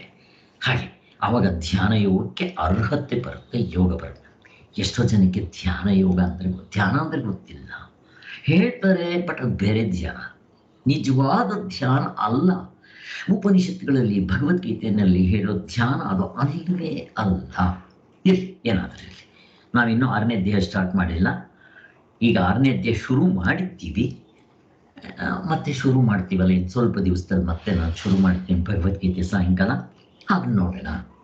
ಈಗ ನಿಮಗೆ ಸ್ಪಷ್ಟವಾಗಿ ಅರ್ಥ ಆಗುತ್ತೆ. ಇರಲಿ. ಸೊ ಆದ್ದರಿಂದ ಈ ಪ್ರತ್ಯಕ್ಷವಾಗಿರುತ್ತೆ. ಆದ್ದರಿಂದ ವಿವೇಕಿಗಳಾದವರಿಗೆ ಹೊರಗಿನ ವಿಷಯಗಳು ಇಲ್ಲದೇ ಇದ್ರೂ, ಅಂದ್ರೆ ಸೂಕ್ಷ್ಮವಾದ ಮನಸ್ಸಿರೋವರಿಗೆ ವಿಷಯಗಳ ಮೇಲೆ ಡಿಪೆಂಡ್ ಆಗೋದಿಲ್ಲ. ಅವರಿಗೆ ಈ ಪಿಕ್ಚರು ಗಿಚ್ಚರು ಟಿವಿ ಗೀವಿ ಅವು ಬೇಕಾಗಿದ್ದಿಲ್ಲ. ಮತ್ತೇನು, 3 ಹೊತ್ತು ದೇವ್ರ ಚಿಂತನೆ ಮಾಡ್ಕೊಂಡಿದ್ರೆ ಸಾಕು, ಪುಸ್ತಕ ಓದ್ತಾ ಇದ್ರೆ ಸಾಕು. ಭಗವದ್ಗೀತೆ ಯಾವ್ಯಾವುದೋ ಪುಸ್ತಕ ಅಲ್ಲ, ಯಾವ್ಯಾವುದೋ ಪುಸ್ತಕ ಓದೋದ್ರಿಂದ, ಯಾವ್ಯಾವುದೋ ಸಾಧನೆ ಮಾಡೋದ್ರಿಂದ ಬರೋದಿಲ್ಲ ಅಂತ ಹೇಳಲ್ಲ. ನೀವು ಡಿಟೆಕ್ಟಿವ್ ಪುಸ್ತಕ ಓದಿದ್ರು ಬರುತ್ತೆ. ಆದರೆ ನಿಮಗೆ ಡಿಟೆಕ್ಟಿವ್ ಪುಸ್ತಕ ಎಷ್ಟು ಬೇಸರ ಆಗುತ್ತೆ. ನನ್ನ ಜೀವನದಲ್ಲಿ ಮೊದಲು ನಾನು ಡಿಟೆಕ್ಟಿವ್ ಪುಸ್ತಕ ಓದ್ತಾ ಇದ್ದೆ, ಮತ್ತೆ ಶಾಸ್ತ್ರ ಪಾಮಿಸ್ಟ್ರಿ ಪುಸ್ತಕಗಳನ್ನೆಲ್ಲ ಓದ್ತಾ ಇದ್ದೆ, ನಾನು ಮೆಡಿಕಲ್ ಬುಕ್ಸ್ ಓದ್ತಾ ಇದ್ದೆ. ಯಾವಾಗ ಈ ಪುಸ್ತಕಗಳು ಸಿಕ್ತೋ ಎಲ್ಲ ಪುಸ್ತಕಗಳು ಕೂಡ ಪಕ್ಕಕ್ಕೆ ಹೋಗ್ಬಿಟ್ಟಿದೆ. ಯಾರಾದ್ರೂ ಕೊಡ್ತೀವಿ ಅಂದ್ರು ಬೇಡ ಅನ್ಸುತ್ತೆ. ಮೊನ್ನೆ ನಮ್ಮ ಆಶ್ರಮಕ್ಕೆ ಯಾರೋ ಬಂದಿದ್ರು, ಅವರು ಬೇರೆಯವ್ರಿಗೆ ಪಾಪ ಯಾವುದೋ ಪುಸ್ತಕ ಕೊಡೋಕೆ ತಂದಿದ್ರು. ಅವರು ನನಗೆ ಕೊಡೋಕೆ ಬಂದರು. ಪುನರ್ಜನ್ಮದ. ಅಯ್ಯೋ ಬೇಡ್ರಿ, ನಾನು ಓದೋದಿಲ್ಲ ಅಂತ ಹೇಳಿದೆ. ಮೊದಲು ಆ ಪುಸ್ತಕಗಳನ್ನ ಓದ್ತಾ ಇದ್ವಿ ಸ್ಟಾರ್ಟಿಂಗ್ನಲ್ಲಿ. ಈಗ ಅದರ ಕಡೆ ಅಷ್ಟು ಗಮನ ಇಲ್ಲ. ಯಾಕೆಂತಂದ್ರೆ ಅದಕ್ಕಿಂತ ಹೆಚ್ಚಿನ ಪುಸ್ತಕ ಸಿಕ್ಕದ ಮೇಲೆ ಆ ಪುಸ್ತಕಗಳಲ್ಲಿ ನಮ್ಗೆ ಆಸಕ್ತಿ ಇರೋದಿಲ್ಲ. ಹಾಗಾಗ್ತಾ ಬರುತ್ತೆ. ಹಾಗೆ ಸೂಕ್ಷ್ಮವಾಗಿ ಹೋಗ್ತಾ ಇದ್ದಷ್ಟು ಅಂತ ಹೇಳ್ತಾ ಇದ್ದಾರೆ ಇಲ್ಲಿ. ಸಾಧನೆಗಳು ಅಷ್ಟೇ, ಪರಂಪರಾ ಸಾಧನೆಗಳಿಗಿಂತ ಸಹಕಾರಿ ಸಾಧನೆಗಳಲ್ಲಿ ಹೆಚ್ಚಿನ ಆನಂದ ಸಿಗುತ್ತೆ. ಅದಕ್ಕೋಸ್ಕರ ಈ ಹ್ಯಾಪಿ ಅನಾಲಿಸಿಸ್ನ ನಾನು ಇನ್ನೊಂದು ಹೇಳೋದು ಮರೆತುಬಿಟ್ಟೆ. ಇದಕ್ಕೆ ಕನೆಕ್ಷನ್ ಇರುವಂಥದ್ದು ಐ ಥಿಂಕ್ ಹೇಳಿದ್ದೀನಿ, ಯಾವುದು ಬಿಟ್ಟಿಲ್ಲ, ಹೇಳಿದ್ದೀನಿ. ಆದರೆ ಇನ್ನೊಂದು ಸರಿ ಜ್ಞಾಪಕ ಮಾಡೋಣ. ಹ್ಯಾವರ್ಡ್ ಯೂನಿವರ್ಸಿಟಿ ಅವರು ಎಕ್ಸ್ಪರಿಮೆಂಟ್ ಮಾಡಿಬಿಟ್ಟು ಹೇಳಿದ್ದೇನು, ಮೊದಲನೇದು ಎಂಗೇಜ್ಮೆಂಟ್ ಅಲ್ಲ, ಮೊದಲನೇದೇನು, ಎರಡನೇದು ಎಂಗೇಜ್ಮೆಂಟು, ಮೂರನೇದು ಜನಸೇವೆ ಮಾಡೋದು, ಮೊದಲನೇದು ಈ ಪ್ಲೆಷರ್ ಎಂಜಾಯ್ಮೆಂಟ್. ಪ್ಲೆಷರ್ ಅಂತ ಅಂದರೆ ಪ್ರಪಂಚದಲ್ಲಿರೋ ಸುಖ ಭೋಗಗಳನ್ನ ಅನುಭವಿಸೋದು, ನೋಡೋದು, ಕೇಳೋದು, ಮೂಸೋದು, ಮುಟ್ಟೋದು, ಇಂಥದ್ದು ಅಥವಾ ಇಂಥದ್ದು. ಅದಕ್ಕಿಂತ ಎಂಗೇಜ್ಮೆಂಟ್, ಕಾನ್ಸಂಟ್ರೇಷನ್. ನೀವು ನಿಮ್ಮ ಪ್ರೊಫೆಷನಲ್ಲಿ ಮುಳುಗೋಗೋದಿರ್ಬೋದು, ಇದೆ ಕವಿತೆ, ಕಾವ್ಯ. ಡಾಕ್ಟರ್ಗಳು 4 ಗಂಟೆ ಆಪರೇಷನ್ ಮಾಡ್ತಾರೆ ನಿಂತ್ಕೊಂಡು, ಅವ್ರ ಮೈ ಮೇಲೆ ಪ್ರಜ್ಞೆ ಇರಲ್ಲ. 3 ಗಂಟೆ ನಾವು ಪಿಕ್ಚರ್ ನೋಡ್ತೀವಿ. Engagement, concentration leads to happiness ಎಲ್ಲ ನೋಡ್ತೀವಿ. ಆದರೆ ಇನ್ನೊಂದಿದೆಯಂತೆ, ಎಲ್ಲದಕ್ಕಿಂತ ಅದು ಹೆಚ್ಚಂತೆ. ನೋಡ್ರಿ, ಸೈಂಟಿಫಿಕ್ ಆಗಿ ಇದನ್ನು ಎಕ್ಸ್ಪರಿಮೆಂಟ್ ಮಾಡಿರೋದು. ಯಾವುದದು ಅಂದರೆ ಜನಸೇವೆ. ಅವರು ಜನಗಳ ಸೇವೆಗೋಸ್ಕರ ತೊಡಗಿಸ್ಕೊಳ್ಳೋದು, ಪರೋಪಕಾರ. ಅದಕ್ಕೇನೋ ಬೇರೆ ಒಂದು ಹೆಸರು ಹೇಳ್ತಾರೆ. ಅದಕ್ಕೆ ನಾನು ನಿಮ್ಗೆ ಹೇಳಿದ್ದ ಪಿಕ್ಚರ್ ಸೂಪರ್ 30 ನೋಡ್ರಿ, ನಿಮ್ಮ ಪಿಕ್ಚರ್ ನೋಡ್ಬೇಕು. ಅದರಲ್ಲಿ ಅವನು ಜನಗಳ ಸೇವೆ ಮಾಡೋದ್ರಿಂದ ಆನಂದ ಸಿಗ್ತಾ ಇತ್ತು ಅಂತ ಹೇಳ್ತಾರೆ. ಹಾಗೆ ಕರ್ಮಯೋಗದಲ್ಲ ಆನಂದ ಸಿಗುತ್ತೆ ನಮಗೆ, ಮೊದಲು ಸಿಗೋದಿಲ್ಲ. ನೀವು ಮಾಡ್ತಾ ಹೋಗಿ ಕರ್ಮಯೋಗನ, ನಿಮ್ಗೆ ಗೊತ್ತಾಗುತ್ತೆ. ಯಾವಾಗ ನಾನು ಅಹಂಕಾರ ಇಲ್ಲದೆ, ಫಲಾಪೇಕ್ಷೆ ಇಲ್ಲದೆ, ಸಮತ್ವ ಬುದ್ಧಿಯಿಂದ ಭಗವಂತನ ಸೇರಿಸ್ಕೊಂಡು ಮಾಡಿದಾಗ ಹೆಚ್ಚಿನ ಆನಂದ ಸಿಗುತ್ತೆ. ಇವಾಗ ಪರಂಪರಾ ಸಾಧನೆಯಲ್ಲಿ ಇಷ್ಟ ಆನಂದ, ಜಪದಲ್ಲಿ ಇಷ್ಟ ಆನಂದ ಸಿಗ್ಬೇಕಾದ್ರೆ ನೆಕ್ಸ್ಟ್ ಸ್ಟೆಪ್ ಸಹಕಾರಿ ಸಾಧನೆ ತುಂಬ ಸಿಗುತ್ತೆ. ಯಮ, ನಿಯಮ, ಆಸನ, ಪ್ರಾಣಾಯಾಮ, ಪ್ರತ್ಯಾಹಾರ ಮಾಡಿ, ಯಮಗಳಿಂದ, ಆಸನ ಪ್ರಾಣಾಯಾಮದಿಂದನೂ ಸಿಗುತ್ತೆ, ಅದು ಬೇರೆ ಇಲ್ಲ ಅಂತ ಅನ್ಲಿಲ್ಲ. ನೆಕ್ಸ್ಟು ಸತ್ವಗುಣದಿಂದ, ಈ ಗುಣತ್ರಯಗಳು ಅವುಗಳನ್ನು ನೋಡ್ತಾ ಬನ್ನಿ. ತಮೋಗುಣದಿಂದ ರಜೋಗುಣಕ್ಕೆ ಹೆಚ್ಚು, ರಜೋಗುಣದಿಂದ ಸತ್ವಗುಣಕ್ಕೆ ಹೆಚ್ಚು, ಸತ್ವಗುಣದಿಂದ ಗುಣಾತೀತ, ಇನ್ನೂ ಜಾಸ್ತಿ ಆನಂದ. ಹಾಗೆ ಅಮಾನಿತ್ವಾದಿ ಸಾಧನೆಗಳು ಹೆಚ್ಚಿನ ಆನಂದ, ಅದು ಓದ್ತಾ ಇದ್ರೇನೆ ಆನಂದ. ಮತ್ತೆ ಇನ್ನು ನೇರಾದ ಸಾಧನ, ಶ್ರವಣ ಮನನ ಧ್ಯಾನ ಮಾಡ್ತಾ ಇರ್ರಿ, ನೋಡ್ರಿ, ಗೊತ್ತಾಗುತ್ತೆ ನಿಮಗೆ ಆನಂದ ಜಾಸ್ತಿ ಆಗುತ್ತೆ. ಯಾಕೆ ಅಂತಂದ್ರೆ ನಮ್ಮ ಅಹಂಕಾರ ಕಡಿಮೆ ಆದಷ್ಟು ನಾವು ಆತ್ಮನಿಗೆ ಹತ್ರ ಆಗ್ತೀವಿ, ಹೆಚ್ಚೆಚ್ಚು ಆನಂದ ತಾನಾಗಿ ತೋರ್ಕೊಳಕ್ ಶುರುವಾಗತ್ತೆ. ಇದು ಅದನ್ನು ಹೇಳ್ತಾ ಇದ್ದಾರೆ ಇಲ್ಲಿ. ಮತ್ತು ರಾಮಕೃಷ್ಣ ಪರಮಹಂಸರು 3 ಹೊತ್ತು ಕಾಳಿ ಉಪಾಸನೆಯಲ್ಲಿ ಯಾಕಷ್ಟು ಹುಚ್ಚರಾದಂಗಾಗಿತ್ತು, ಆನಂದ ಸಿಗುತ್ತೆ ಅದಕ್ಕೋಸ್ಕರ. ಆದ್ದರಿಂದ ವಿವೇಕಿಗಳಾದವರಿಗೆ ಹೊರಗಿನ ವಿಷಯಗಳು ಇಲ್ಲದೇ ಇದ್ರೂ, ಇಲ್ಲಿ ವಿವೇಕಿಗಳು ಅಂದ್ರೆ ಯಾರು? ನಿತ್ಯ ವಸ್ತು ವಿವೇಕ ಪರೀಕ್ಷೆ ಮಾಡ್ತಾ ಇರೋದು. ಇದಕ್ಕಿಂತ ಇದು ಸುಖ, ಇದಕ್ಕಿಂತ ಇದು ಸುಖ, ಇದಕ್ಕಿಂತ ಇದು ಸುಖ ಅಂತ ಮುಂದಕ್ಕೆ ಹೋಗ್ತಾ ಇರೋದು. ಆಗ ಕೆಳಗಿದ್ದು ನಮಗೆ ಅಷ್ಟು ಆಸಕ್ತಿ ಇರೋಲ್ಲ, ಆನಂದ ಕಡಿಮೆ, ಅದಕ್ಕೆ ನಾವು ಬಿಟ್ಬಿಡ್ತೀವಿ. ಹಾಗೆ ನೋಡ್ರಿ, ವೇದಾಂತ ಚಿಂತನೆ ಮಾಡೋಕ್ಕೆ ನಾವು 35 ವರ್ಷ ಆಯಿತು. ಇಲ್ಲಿವರೆಗೂ ನನಗೆ ಬೇಸರ ಅನ್ನೋದು ಯಾವತ್ತೂ ಅನಿಸಿಲ್ಲಪ್ಪ. ಇನ್ನು ಬರ್ತಾ ಇನ್ನು ಜಾಸ್ತಿ ಮಾಡೋಣ, ಸಮಯ ಸಿಗ್ತಾ ಇಲ್ವೇ ಅನ್ಸುತ್ತೆ. ಯಾಕೆ ಹಂಗಾಗೋದಕ್ಕೆ ಕಾರಣ ಏನು ಅಂತಂದ್ರೆ ಆನಂದ ಜಾಸ್ತಿ ಆಗ್ತಾ ಇರೋದು. ಹೊರಗಡೆಯಿಂದ ಬರ್ತಾ ಇದೆಯೇನೋ ಇಲ್ಲ, ನನ್ನ ಆನಂದ ಒಳಗಡೆ ಇದು ತೋರ್ತಾ ಇರುತ್ತೆ. ನಾವು ಇದನ್ನ ಟ್ಯಾಪ್ ಮಾಡ್ಕೊಳಕ್ಕೆ, ಇದು ಟ್ಯಾಪ್ ಮಾಡೋದಕ್ಕೆ ಮೆಥಡ್ಸ್. ಕೆಳಗಡೆ ನೀರಿದೆ, ಮಣ್ಣು ತೋಡಿದ್ರೇನೆ ಆ ನೀರು ನೀವು ಸೇದ್ಕೊಳಕ್ಕೆ, ಉಪಯೋಗಿಸ್ಕೊಳಕ್ ಬರೋದು. ಹಾಗೆ ಈ ಒಳಗಡೆ ಆತ್ಮನ ಆನಂದ ಇದೆ. ಇವುಗಳೆಲ್ಲ ಟ್ಯಾಪಿಂಗ್ ಮೆಕ್ಯಾನಿಸಮ್, ಬಟ್ ಒಂದಕ್ಕಿಂತ ಒಂದು ಜಾಸ್ತಿ ಆನಂದ. ಅದನ್ನೇ ನಾವು ನೋಡ್ಕೊಂಡು ಹೋಗಿದ್ದು. ಅದನ್ನೇ ತೈತರಿಯ ಉಪನಿಷತ್ನಲ್ಲಿ ಕೆಳಗಿಂದ ಮೇಲ್ವರೆಗೂ ಮಲ್ಟಿಪ್ಲಿಕೇಶನ್ ಹೇಳೋಗಿದ್ದು, ಜ್ಞಾಪಕ ಮಾಡಿಕೊಳ್ಳ್ರಿ. ಆದರೆ ಕಾವ್ಯಾದಿಯಿಂದಾಗುವ ಶುದ್ಧ ಸಂತೋಷ ನೋಡಿ, ಇದು ಶುದ್ಧ ಸಂತೋಷ ಅಂದ್ರೆ ಅದರಲ್ಲಿ ಈ ಮನಸ್ಸು ಥಿನ್ನೌಟ್ ಆಗ್ತಾರೆ, ಅಹಂಕಾರ ಕಡಿಮೆ ಆಗ್ತಾ ಬರುತ್ತೆ, ಅವುಗಳಿಂದ ದೊರಕುತ್ತೆ ಹೀಗೆಂಬುದು ಕೆಲವು ಜನರ ಅಭಿಪ್ರಾಯ. ಅಂದ್ರೆ ಈ ಕಾವ್ಯಗಳಿಂದ ಸಿಗುತ್ತೆ. ಅದಕ್ಕಿಂತ ಇನ್ನೂ ಹೆಚ್ಚು ಅಂತಂದ್ರೆ ಇವು ಕೊನೆಗೇನಾಗಬೇಕು, ವೇದ ಅವೇದವಾಗಬೇಕು, ಜಪ ಅಜಪವಾಗಬೇಕು. ಹಾಗೆ ಅದು ಗೊತ್ತಿದೆ ನಮಗೆ. ಈಗ 140 ಸಾಕ್ಷಿಯೇ ಸುಖದ ತಿರಳು ಎಲ್ಲ ಸಾರಾಂಶ ನೋಡ್ಕೊಂಡು ಹೋಗ್ತಾ ಇರೋದು. ಈಗ ನಮ್ಗೆ ಚೆನ್ನಾಗಿ ಅರ್ಥ ಆಗುತ್ತೆ.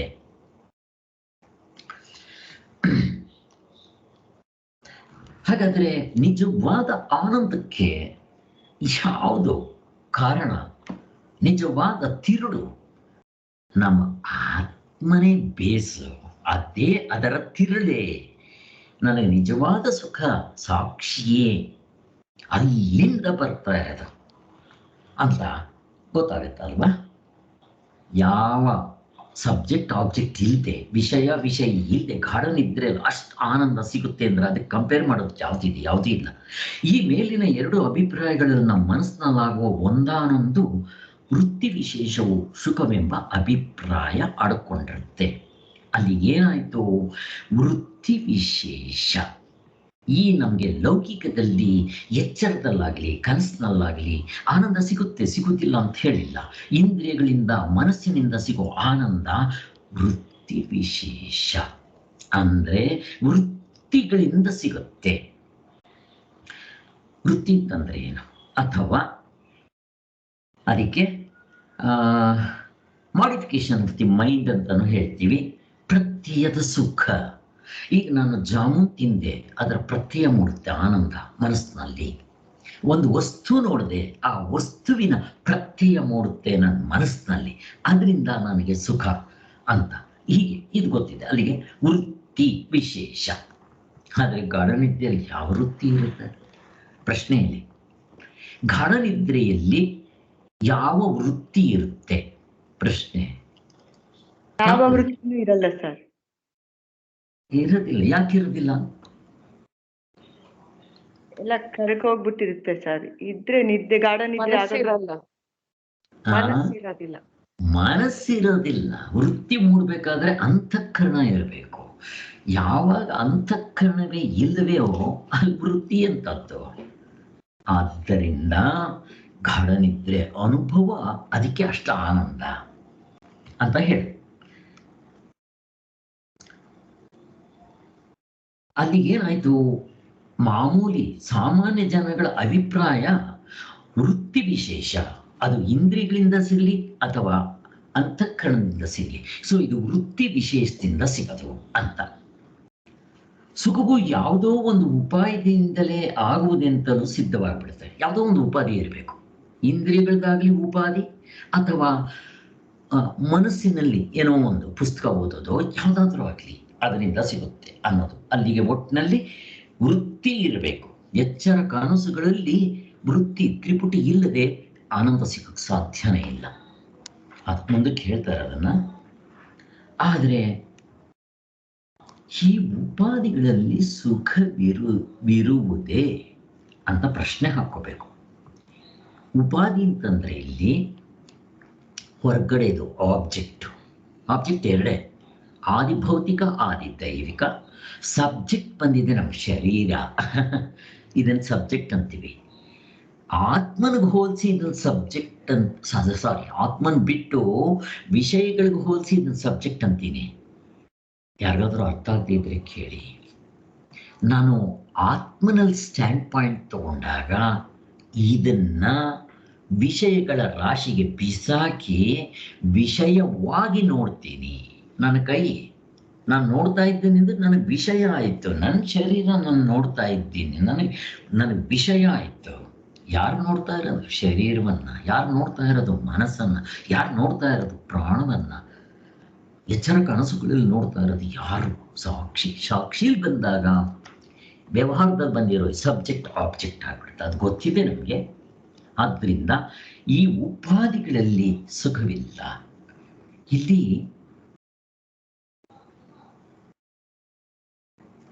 ಆದ್ದರಿಂದ ಸುಖವು ಬಂದು ತೋರ್ಕೊಳ್ಳುವುದೇ ಅಂತ ಪ್ರಶ್ನೆ ಹಾಕ್ತಾ ಇದ್ದಾರೆ ಅವರು. ಸುಖವು ಬಂದು ತೋರಿಕೊಳ್ಳುವುದೇ ಎಂಬುದನ್ನು ವಿಚಾರಿಸುವ ಅವಶ್ಯ ಬರುತ್ತೆ. ಈ ವಿಚಾರಕ್ಕೆ ಅರಿವಿನ ವಿಷಯದಲ್ಲಿ ನಾವು ಅರಿವಿನ ವಿಚಾರಕ್ಕೆ ಏನೇನು ಮಾಡೋದು ಅದು ಮಾಡ್ಕೊಳ್ಳಿ ಅಂತ ಹೇಳ್ತಾರೆ.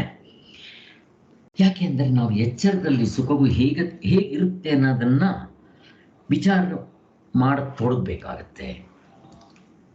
ಅಂದರೆ ಸುಖದ ಪರಮಾರ್ಥವನ್ನೇ ಕಂಡುಹಿಡಿಯೋದಕ್ಕೆ ಹೊರಟಿರ್ತೀವಿ. ಆದ್ದರಿಂದ ಇಲ್ಲಿ ಸಂಪೂರ್ಣವಾದ ಅನುಭವದ ಆಧಾರದ ಮೇಲೆ ನಿಂತಿರುವ ಯುಕ್ತಿಯೇ ಇಲ್ಲಿ ನಮಗೆ ಸಾಧನವಾಗಬೇಕಾಗಿದೆ. ನೋಡ್ರಿ, ಎಚ್ಚರದಲ್ಲಿ ಏನಾಗುತ್ತೆ, ಪಾರ್ಶ್ವಿಕವಾದ ದೃಷ್ಟಿ ಅಷ್ಟೇ, ಅಲ್ಲಿ ಕನಸಿನಲ್ಲೂ ಹಾಗೆ. ಆದರೆ ಇಲ್ಲಿ ಹೇಳ್ತಾ ಇರೋದು ಸಂಪೂರ್ಣವಾದ ಅನುಭವ, ಸಾರ್ವತ್ರಿಕ ಪೂರ್ಣಾನುಭವ. ಅಂದರೆ ಸಾಕ್ಷಿನೇ ಇಟ್ಕೋಬೇಕು ನಾವಲ್ಲಿ. ಅದರ ಆಧಾರದ ಮೇಲೆ ನಿಂತಿರುತ್ತೆ ಆನಂದ, ಅದು ನಮಗೆ ಸಾಧನವಾಗಬೇಕು. ಆದ್ದರಿಂದ ಅವಸ್ಥೆಗಳನ್ನು ಒಂದೊಂದನ್ನಾಗಿ ಪರೀಕ್ಷೆ ಮಾಡಿ ತಗೊಳ್ಬೇಕಾಗತ್ತೆ. ಇರುವು ಅರಿವು ಹಾಗೆ ಮಾಡಿದ್ದು ನಾವು. ಅದೇ ರೀತಿ ಈ ಆನಂದದ ವಿಚಾರದಲ್ಲೂ ಮಾಡಬೇಕು ಅಂತ ಹೇಳ್ತಾ ಇದ್ದಾರೆ, ಮುಂದಕ್ಕೆ ತೋರಿಸ್ತಾರೆ ಅವರು. ಈಗ ಹೋಗ್ಲಿ, ಎಚ್ಚರದನ್ನೇ ತಗೊಳ್ರಿ, ಕನಸನ್ನು ತಗೊಳ್ರಿ. ಈ ಎಚ್ಚರ ಕನಸನ್ನ ದೃಶ್ಯ ಪ್ರಪಂಚ ಅಂತ ಅನ್ಬಿಡ್ತಾರೆ. ಈ ದೃಶ್ಯ ಪ್ರಪಂಚದಲ್ಲಿ ನಮ್ಗೆ ಆನಂದ ಆಗ್ಬೇಕಾದ್ರೆ ತ್ರಿಪುಟಿ ಆಗ್ಬೇಕು, ಮುಕ್ಕುಪ್ಪೆ ಆಗ್ಬೇಕು. ಇರೋದು ಈ ಪ್ರಮಾತೃ ಅಥವಾ ಅಹಂಕಾರಕ್ಕೆ ಮೂರು. ಒಂದು ಜ್ಞಾತೃತ್ವ. ಯಾವುದೇ ಒಂದು ಜ್ಞಾನ ಆಗಿದ ತಕ್ಷಣ ಅದು ಜ್ಞಾತೃತ್ವ ಅಲ್ವಾ? ಜ್ಞಾತೃತ್ವ. ಉದಾಹರಣೆಗೆ ನನಗೆ ಹಾವು ಅನ್ನೋ ಜ್ಞಾನ ಆಯಿತು, ಅದು ಜ್ಞಾತೃತ್ವ. ಯಾವಾಗ ಹಾವು ಅನ್ನೋ ಜ್ಞಾನ ಆಯಿತೋ, ಜ್ಞಾನ ಆಗಿದ ತಕ್ಷಣ ನೆಕ್ಸ್ಟ್ ಕರ್ತೃತ್ವ ಸ್ಟಾರ್ಟ್ ಆಗುತ್ತೆ. ನೋಡ್ರಿ, ಕರ್ತೃತ್ವ ಆಗಿದ ತಕ್ಷಣ ಭೋಕ್ತೃತ್ವ ಸ್ಟಾರ್ಟ್ ಆಗುತ್ತೆ. ಹಾಗೆ ಸೊ ಇದು ಒಂದಕ್ಕೊಂದು ಪ್ರಪಂಚದಲ್ಲಿ ಹೀಗೆ ನಡೆಯೋದು. ಈಗ ನಾನು ಹೋಗ್ತಾ ಇರ್ತೇನೆ, ಮಾವನಣ್ಣು ನೋಡ್ತೇನೆ, ಜ್ಞಾತೃತ್ವ, ಮಾವನಣ್ಣು ಬಂದಿದೆ ಸಮ್ಮರ್. ಇಮಿಡಿಯೇಟ್ ಆಗಿ ನಾನು ಕರ್ತೃತ್ವ ಸ್ಟಾರ್ಟ್ ಆಗಿಬಿಡುತ್ತೆ ಅಲ್ಲಿ. ಕರ್ತೃತ್ವ, ಅದರ ಹತ್ರ ಹೋಗ್ತೀನಿ, ಪರ್ಚೇಸ್ ಮಾಡ್ತೀನಿ, ಎಲ್ಲ ಮಾಡ್ತೀನಿ, ಮತ್ತು ಅದನ್ನು ಕುಯಿಸ್ಕೊಂಡು ಒಂದು ಹೋಳು ಬಾಯಿಗೆ ಹಾಕ್ಕೊಳ್ತೀನಿ. ಕರ್ತೃತ್ವ ಆಯಿತು. ನೆಕ್ಸ್ಟು ಭೋಕ್ತೃತ್ವ. ಜ್ಞಾತೃತ್ವ ಅಂತಂದ್ರೆ ಏನು? ತ್ರಿಪುಟಿ ಆಗಬೇಕು ಎಲ್ಲ ಕಡೆನೂ. ನಿಮಗೆ ಜ್ಞಾನ ಆಗಲಿ, ಕರ್ಮ ಮಾಡಲಿ, ಅನುಭವಿಸಿ ತ್ರಿಪುಟಿ ರೂಪದಲ್ಲೇ ಹಾಕಬೇಕು. ಇದನ್ನು ದರ್ಶನ ವೃತ್ತಿಯಲ್ಲಿ ಹಿಂಗೆ ಆಗೋದು ಗೊತ್ತಿದೆ, ನಮಗೆಲ್ಲ ಗೊತ್ತಿದೆ. ಸ್ವಾಮಿಗಳು ಇನ್ನೊಂದ್ಸಾರಿ ಹೇಳ್ತಾ ಇದ್ದಾರೆ, ಇವು ಚೆನ್ನಾಗಿ ಅರ್ಥ ಮಾಡ್ಕೊಂಡ್ರೆ ಮುಂದಿನ ಚೆನ್ನಾಗಿ ಅರ್ಥ ಆಗುತ್ತೆ ಅನ್ನೋದಕ್ಕೆ. ಈ ಜ್ಞಾತೃತ್ವದಲ್ಲಿ ಇಲ್ಲಿ ಜ್ಞಾತೃತ್ವ, ಕರ್ತೃತ್ವ, ಭೋಕ್ತೃತ್ವ ಅಂತಾರೆ. ಯಾರಿಗೆ ಹೇಳ್ತಾ ಇದ್ದಾರೆ? ಉತ್ತರ ಕೊಡಬೇಕು. ಯಾರಿಗೆ ಹೇಳ್ತಾರೆ ಜ್ಞಾತೃತ್ವ, ಕರ್ತೃತ್ವ, ಭೋಕ್ತೃತ್ವ? ಯಾರಿಗೆ, ಯಾವುದಕ್ಕೋಸ್ಕರ ಹಂಗೆ ಕರಿತಾ ಇದ್ದಾರೆ? ಯಾವುದನ್ನ? ಉಪಾಧಿಗೆ ಸರ್. ಯಾವ ಸರಿ ಉಪಾಧಿ ಸರಿ, ಯಾವುದಕ್ಕೆ ಕರಿತಾ ಇದ್ದಾರೆ? ಯಾವ ಉಪಾಧಿ? ಉಪಾಧಿಗಳಲ್ಲಿ ಎಷ್ಟೊಂದಿದೆ? 19. ಅದರಲ್ಲಿ ಯಾವುದು? ಅನುಭವಿಸವನು ಯಾರು? ನಾನು. Duplicate I. Duplicate I. ನಾನು ದೇಹದಲ್ಲಿ ನಾನು ಅಂತಿದೆಯಲ್ಲ, ಅವನಿಗೆ ಜ್ಞಾತೃತ್ವ, ಕರ್ತೃತ್ವ, ಭೋಕ್ತೃತ್ವ ಅಂತಾರೆ. ಇದು ಅನಾತ್ಮನೇ. ಆಮೇಲೆ ಈಗ ನನಗೊಂದು ಜ್ಞಾನ ಆಯ್ತು. ಯಾರಿಗಾಗಿದ್ದು? ನನಗೆ. ಆ ನಾನು ಅಂತ ಹೇಳ್ತೀನಲ್ಲ, ಆ ಡೂಪ್ಲಿಕೇಟ್ ನಾನು, ಅವನಿಗೆ ಜ್ಞಾತೃತ್ವ ಅಂತಾರೆ. ಈ ಜ್ಞಾತೃತ್ವ ಆಗ್ಬೇಕಾದ್ರೆ ಎಲ್ಲ ತಂದು ಕೊಡೋದು ಈ ನಾನುಗೆ. ನಿಮ್ಗೆ ಹೇಳಿದೆ, ವ್ಯವಹಾರ, ದೃಶ್ಯ ಪ್ರಪಂಚದಲ್ಲಿ ವ್ಯವಹಾರ, ಎಚ್ಚರ ಕನಸು ಎರಡಕ್ಕೂ ಒಂದೇ. ಈ ಗೂಟ ತಿರುಗಿಸ್ಬೇಕಾದ್ರೆ ರಾಗಿ ಕಲ್ಲು ಒಂದು ಇದಿಟ್ಕೊಂಡಿರ್ತಾರೆ, ಪಿವೆಟ್ ಅಂತೀವಲ್ಲ, ಅದನ್ನ ನಾನು ಅಂತ ಕಂಪೇರ್ ಮಾಡ್ಕೋಬೇಕು. ಆ ಪಿವೆಟ್ ಇಂಪಾರ್ಟೆಂಟ್. ಅದೊಂದು ಇಟ್ಕೊಂಡ್ಬಿಟ್ರೆ ನೀವು ಕಲ್ಲನ್ನೇ ಜರುಗಿಸ್ಬಿಡ್ಬೋದು. ಹಾಗೆ ಈ ನಾನು ಅಂತನ್ನೋದು ಪಿವೆಟ್ ಇದ್ದಂಗೆ ಪ್ರತಿಯೊಂದಕ್ಕೂ. ಸೊ ಜ್ಞಾನ ಆಗ್ಬೇಕಾದ್ರೂ ಈಗ ಏನೋ ಒಂದು ಜ್ಞಾನ ಆಯ್ತು, ಯಾರಿಗೆ ಆಯ್ತು? ನನಗೆ. ಸೊ ಕೊನೆಗೆ ಕರ್ತೃತ್ವ ಯಾರಿಗೆ? ನಾನೇ ಮಾಡಿದ್ದು. ಯಾರು ಮಾಡಿದ್ದು? ನಾನೇ. ಆ ಮಾವನನ್ನು ಬಾಯಿಗೆ ಹಾಕ್ಕೊಂಡೆ, ತಿಂದಿದ್ದು ಯಾರು? ಅನುಭವಿಸಿದ್ದು ಯಾರು? ನಾನೇ. ಹಾಗೆ ಜ್ಞಾತೃತ್ವ, ಕರ್ತೃತ್ವ, ಭೋಕ್ತೃತ್ವ ಇದನ್ನು ಮರಿಬಾರ್ದು. ಇದೇ ಆರ್ಡರ್ನಲ್ಲೇ ಬರುತ್ತೆ. ಫಾರ್ ಎಕ್ಸಾಂಪಲ್ ನಿಮ್ಗೆ ಹೇಳ್ತಾ ಇದ್ದೆ, ಇದು ಸ್ವಲ್ಪ ಕ್ಲಿಯರ್ ಮಾಡ್ಕೋಬೇಡ. ಹಾವು ಅನ್ನೋ ಜ್ಞಾನ ಆಯಿತು, ಅದು ಹೆಂಗಾದ್ರೂ ಆಗಲಿ. ಇಲ್ಲ ಅಲ್ಲಿ ಆದರೂ ತಪ್ಪಾಗಿ ನಾನು ತಿಳ್ಕೊಂಡೆ, ನೀವೇನಾದ್ರು ತಿಳ್ಕೊಳ್ರಿ. ಹಾವು ಅನ್ನೋ ಜ್ಞಾನ ಆಗಿದ ತಕ್ಷಣ ಕರ್ತೃತ್ವ ಸ್ಟಾರ್ಟ್ ಆಗುತ್ತೆ. ಓಡೋಗ್ಬೇಕು ಅಥವಾ ಹಾವನ್ನು ಸಾಯಿಸ್ಬೇಕು, ಇದು ಕರ್ತೃತ್ವ. ನೆಕ್ಸ್ಟು ಅದನ್ನು ಸಾಯಿಸದೆ ಬಾ ನಾನು ಉಳ್ಕೊಂಡೆ. ಈಗ ಅಕಸ್ಮಾತ್ ಅದು ಬಿಡ್ರಿ, ಇನ್ನೊಂದು ಎಕ್ಸಾಂಪಲ್ ತಗೊಳ್ರಿ. ಪಳಪಳ ಅಂತ ಹೊಳಿತಾ ಇತ್ತು ಸಮುದ್ರದ ದಡದತ್ರ. ಅದು ನೋಡ್ರಿ ಜ್ಞಾನ ಆಯ್ತದು. ಅದು ನೋಡಿದ ತಕ್ಷಣ ಅದು ಬೆಳ್ಳಿ ಅಂತ ಅನ್ನಿಸ್ತು, ತಗೋಬೇಕು ನಾನು. ಓಡೋಗ್ತೀರಾ ಅಲ್ಲಿ.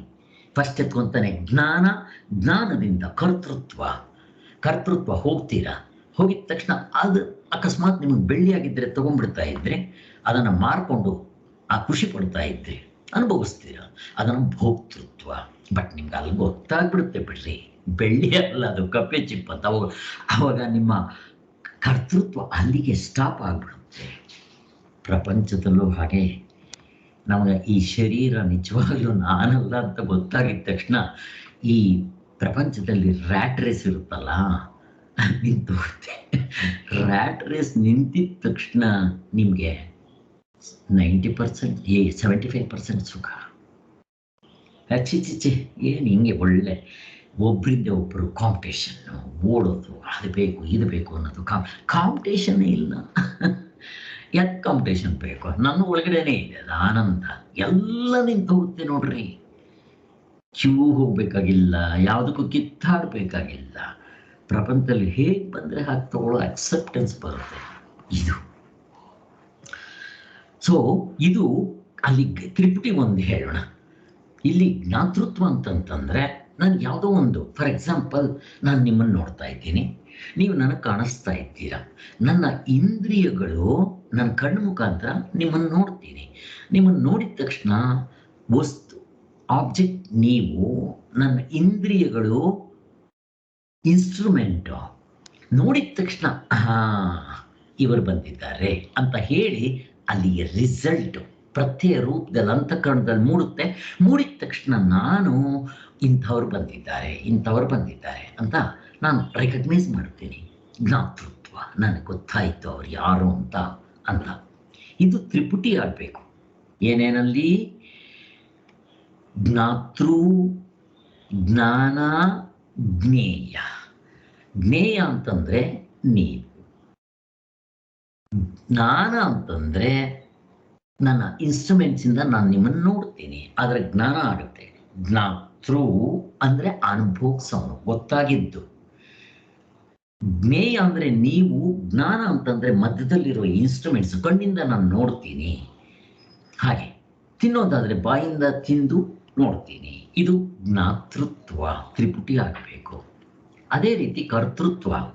ಏನು ಕರ್ತೃತ್ವ? ಅಲ್ಲೂ ಅಷ್ಟೇ, ಕರ್ತೃ, ಕರ್ಮ, ಕ್ರಿಯಾ.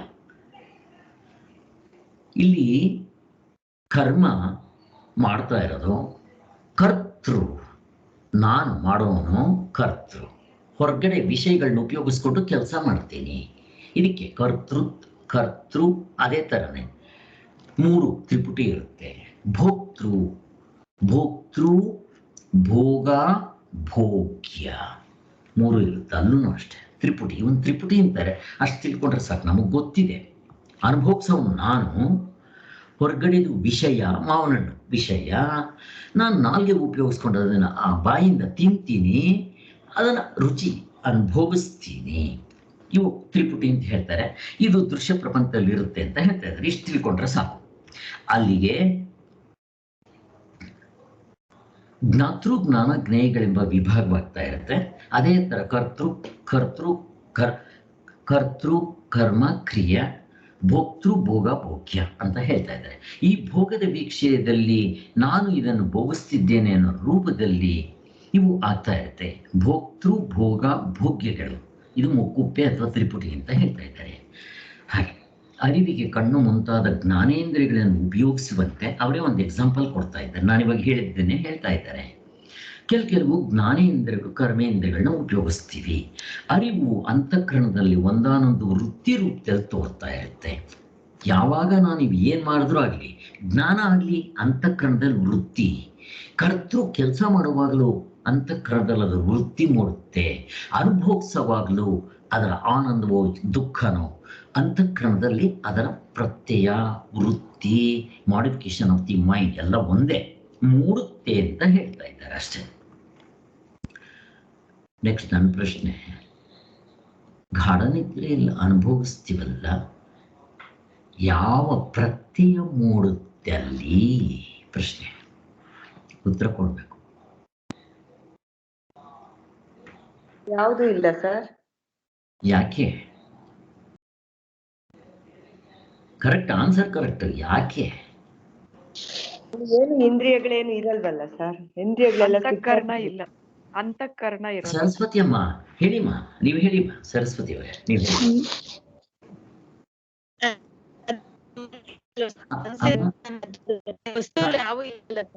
ನೀವು ಹೇಳೋದು ನಮಗೆ ಸ್ಪಷ್ಟವಾಗಿ ಕೇಳಿಸ್ತಾ ಇಲ್ಲಮ್ಮ. ಇನ್ನೊಂದ್ಸಾರಿ ಹೇಳಿ, ಹತ್ರ ಬಂದು ಹೇಳಿ, ನಿಮ್ ಮೊಬೈಲ್ಗೆ ಹತ್ರ ಬಂದು ಹೇಳಿ. ಅಲ್ಲಿ ವಸ್ತುಗಳು ಯಾವ ಇಲ್ವಲ್ಲ ಸರ್. ಓಕೆ, ವಸ್ತುಗಳು ಅಲ್ಲಿ ವಸ್ತುಗಳು ಅಂತಃಕರಣನೂ ಇಲ್ಲ, ಎಲ್ಲ ಸ್ವಿಚ್ ಆಗಿರುತ್ತೆ.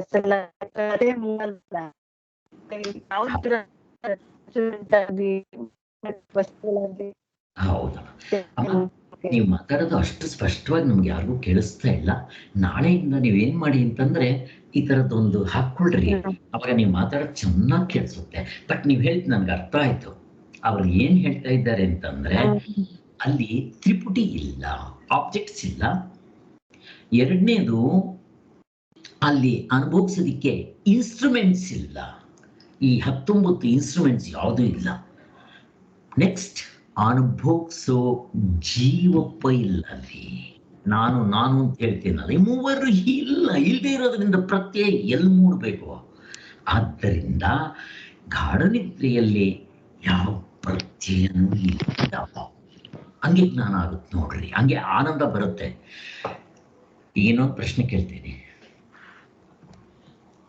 ಕನಸು ಕೇಳಿದ ತಕ್ಷಣ ಪಟ್ಟ ಪಟ್ಟ ಪಟ್ಟ ಪಟ್ಟ ಹೇಳ್ತಿರಲ್ಲ, ಕನಸನ್ನ ಕಂಡವರು ಯಾರು? ಪ್ರಶ್ನೆ, ಯಾರು ಕನಸನ್ನು ಕಂಡಿದ್ದು? ಸರಸ್ವತಿ ಅವರೇ ನೀವು ಟ್ರೈ ಮಾಡಿ ಅಮ್ಮ. ಕನಸನ್ನ ಕಂಡವರು ಯಾರು ಹೇಳಿಮ್ಮ. ನಿಮ್ಗೆ ಪರವಾಗಿಲ್ಲ, ನೀವು ಹೇಳಿ. ಹೇಗೆ ಹೇಳ್ತಿರೋ ಹಂಗೆ ಹೇಳಿಮ್ಮ. ಹಲೋ ಸರಸ್ವತಮ್ಮ.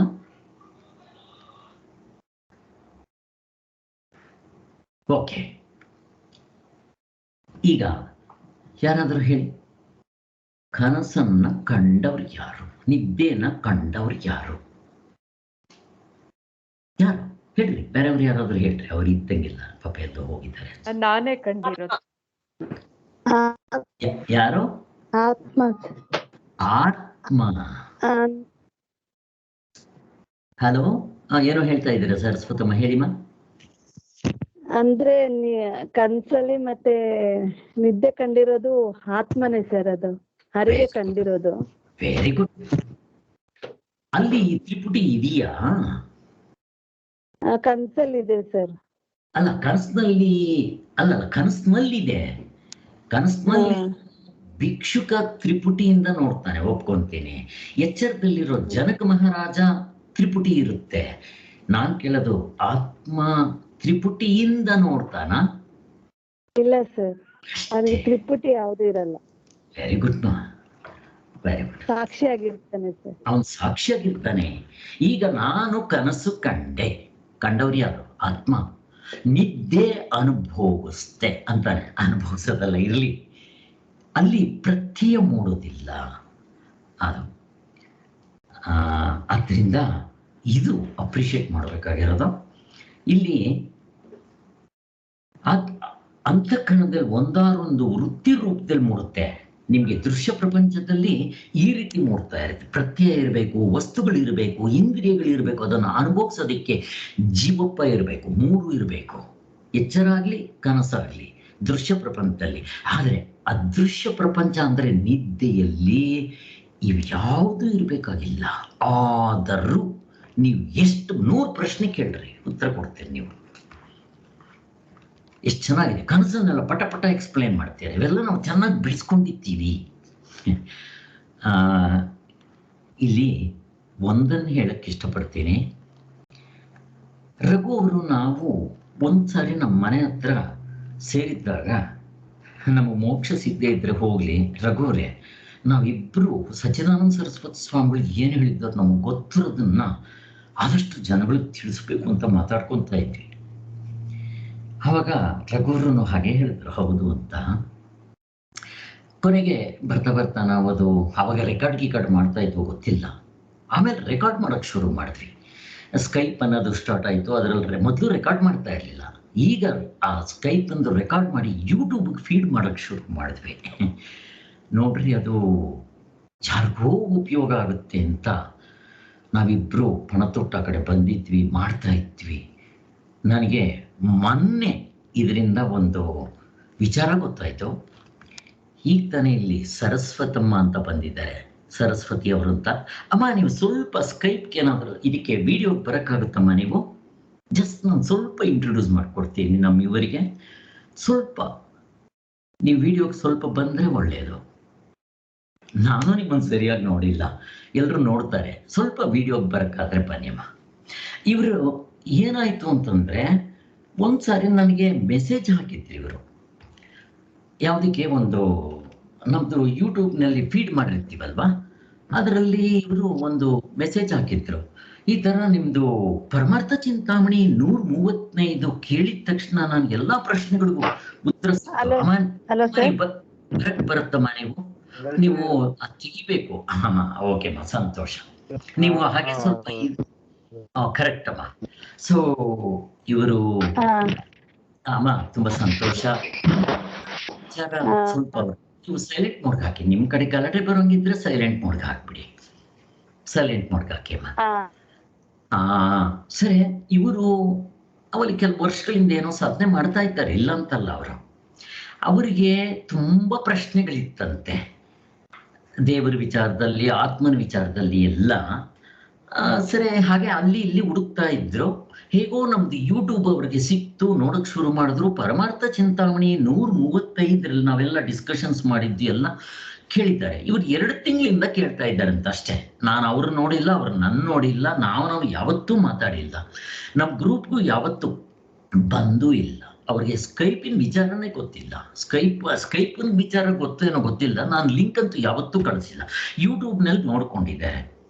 ನೋಡ್ಕೊಂಡಿದ್ದ ತಕ್ಷಣ ಹೂ ಆಮ್ ಐ ಅನ್ನೋದನ್ನ ಚೆನ್ನಾಗಿ ಅವ್ರು ಕೇಳ್ಕೊಂಡಿದ್ದಾರೆ. ನಾನಂದ್ರೆ ಯಾರು, ಹ್ಯಾಪಿ ಅನಾಲಿಸಿಸು. ಇವಾಗ 2 ತಿಂಗಳಿಂದ ಕೇಳ್ತಾ ಇದ್ದಾರೆ. ಅವರು ಕೊನೆಗೆ ಅದರಲ್ಲಿ ಒಂದು ಅವರ ಇದನ್ನ ತಿಳಿಸ್ಬೋದಲ್ವಾ, ಅವ್ರಿಗೆ ಏನು ಅನ್ಸುತ್ತೋ ಅವರ ಫೀಡ್ಬ್ಯಾಕ್ ಕೊಟ್ಟಿದ್ರು. ಈ ಥರ ನಿಮ್ಮದು ಪರಮಾರ್ಥ ಚಿಂತಾಮಣಿ ಅದನ್ನು ಕೇಳಿದ ತಕ್ಷಣ ನನಗೆ ಎಷ್ಟೊಂದು ಪ್ರಶ್ನೆಗಳಿತ್ತು, ಅವುಗಳೆಲ್ಲ ಯಾವುದಕ್ಕೂ ಉತ್ತರ ಸಿಕ್ಕಿರಲಿಲ್ಲ ಹಾಗೆ ಅಂತಂದ್ಬಿಟ್ಟು ಹಾಕ್ಕೊಂಡಿದ್ರು. ಆಮೇಲೆ ನಿಮ್ದೆಲ್ಲ ನೋಡಿದ್ಮೇಲೆ ನನಗೆ ಎಲ್ಲದಕ್ಕೂ ಉತ್ತರ ಸಿಗ್ತಾ ಇದೆ. ಅದರಿಂದ ನಿಮ್ಮ ಆಶ್ರಮದ ಸೇವೆ ಮಾಡಬೇಕು ಅಂತಂದ್ಬಿಟ್ಟು ಹಾಕ್ಕೊಂಡಿದ್ರು. ಆದ್ದರಿಂದ ನಿಮ್ಮನ್ನು ಹೇಗೆ ನಾನು ಅಂತಂದ್ಬಿಟ್ಟು ಪ್ರಶ್ನೆಗಳು ಹಾಕ್ಕೊಂಡಿದ್ರು. ನಾನು ಹೇಳಿದೆ, ಕಾಂಟ್ಯಾಕ್ಟ್ ನಂಬರ್ ಕೊಟ್ಬಿಟ್ಟು ನಾನು ಫೋನ್ ಮಾಡಿ ಅಮ್ಮ ಡಿಸ್ಕಸ್ ಮಾಡೋಣ ಅಂತ ಹೇಳಿದೆ. ಅವ್ರು ಯಾರು ಏನು ಕಥೆ ಏನೂ ಗೊತ್ತಿಲ್ಲ. ಒಂದ್ಸಾರಿ ಫೋನ್ ಮಾಡಿದ್ರು.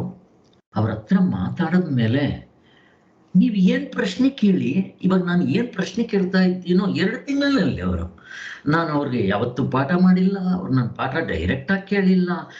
ನಾವು ಅನ್ಕೊಳ್ಳೋದೇನು ಗುರುಮುಖೇನ ಕಲಿಬೇಕು. ನಿಜ, ಏಕಲವ್ಯನ್ ಥರ ಅವರು ಎಷ್ಟು ತಿಳ್ಕೊಂಡಿದ್ದಾರೆ ಅಂದ್ರೆ ನೀವು ಏನು ಪ್ರಶ್ನೆ ಕೇಳಿ ಎಲ್ಲ ಅವಸ್ಥಾತ್ರನ ಅಷ್ಟು ಚೆನ್ನಾಗಿ ಮೆಲ್ಕಾ ಇದ್ದಾರೆ ಬರೀ 2 ತಿಂಗಳಿನಲ್ಲಿ. 2 ತಿಂಗಳು ನನ್ಗೆ ತುಂಬಾ ಆಶ್ಚರ್ಯ ಆಯಿತು, ಸಂತೋಷನೂ ಆಯಿತು. ನಾನು ರಘು ಅವಾಗ ಮಾತಾಡ್ಕೊಂಡಿದ್ದು ಒಂಥರ ಸಾರ್ಥಕ ಆಯ್ತೇನೋ ಅನ್ನಿಸ್ತು. ಆದ್ದರಿಂದ ಈಗ ಆಲ್ಮೋಸ್ಟ್ ಅವಾಗ ಅವ್ರ ಟೈಮ್ ಸಿಕ್ತಾಗ ಫೋನ್ ಮಾಡ್ತಾರೆ, ವರ್ಕ್ ಮಾಡ್ತಾ ಇದ್ದಾರೆ, ಚೆನ್ನಾಗಿ ಅರ್ಥ ಮಾಡ್ಕೊತಾ ಇದ್ದಾರೆ. ಕೆಲವರೆಲ್ಲ 5 ವರ್ಷದಿಂದ 6 ವರ್ಷದಿಂದ ಕೇಳ್ತಾ ಇದ್ದವರು ಕೂಡ ಅಷ್ಟು ಚೆನ್ನಾಗಿ ಅರ್ಥ ಮಾಡ್ಕೊಳ್ದೆ ಇದ್ರು. ಬರೀ 2 ತಿಂಗಳಿನಲ್ಲಿ ಡೈರೆಕ್ಟ್ ಆಗಿ ಹೇಳಿದ್ರೆ ಏಕಲವ್ಯನ ಥರ ಇಷ್ಟು ಚೆನ್ನಾಗಿ ಅರ್ಥ ಮಾಡ್ಕೊಂಡಿದ್ದೀರ ಅನ್ನೋದೊಂದು ಖುಷಿ ಆಯಿತು. ಅದಕ್ಕೆ ನಿಮ್ಗೆಲ್ರಿಗೂ ನಾನು ಇಂಟ್ರೊಡ್ಯೂಸ್ ಮಾಡಬೇಕು ಅನ್ನೋದು ಆಸೆ ಆಯಿತು. ತುಂಬ ಸಂತೋಷ.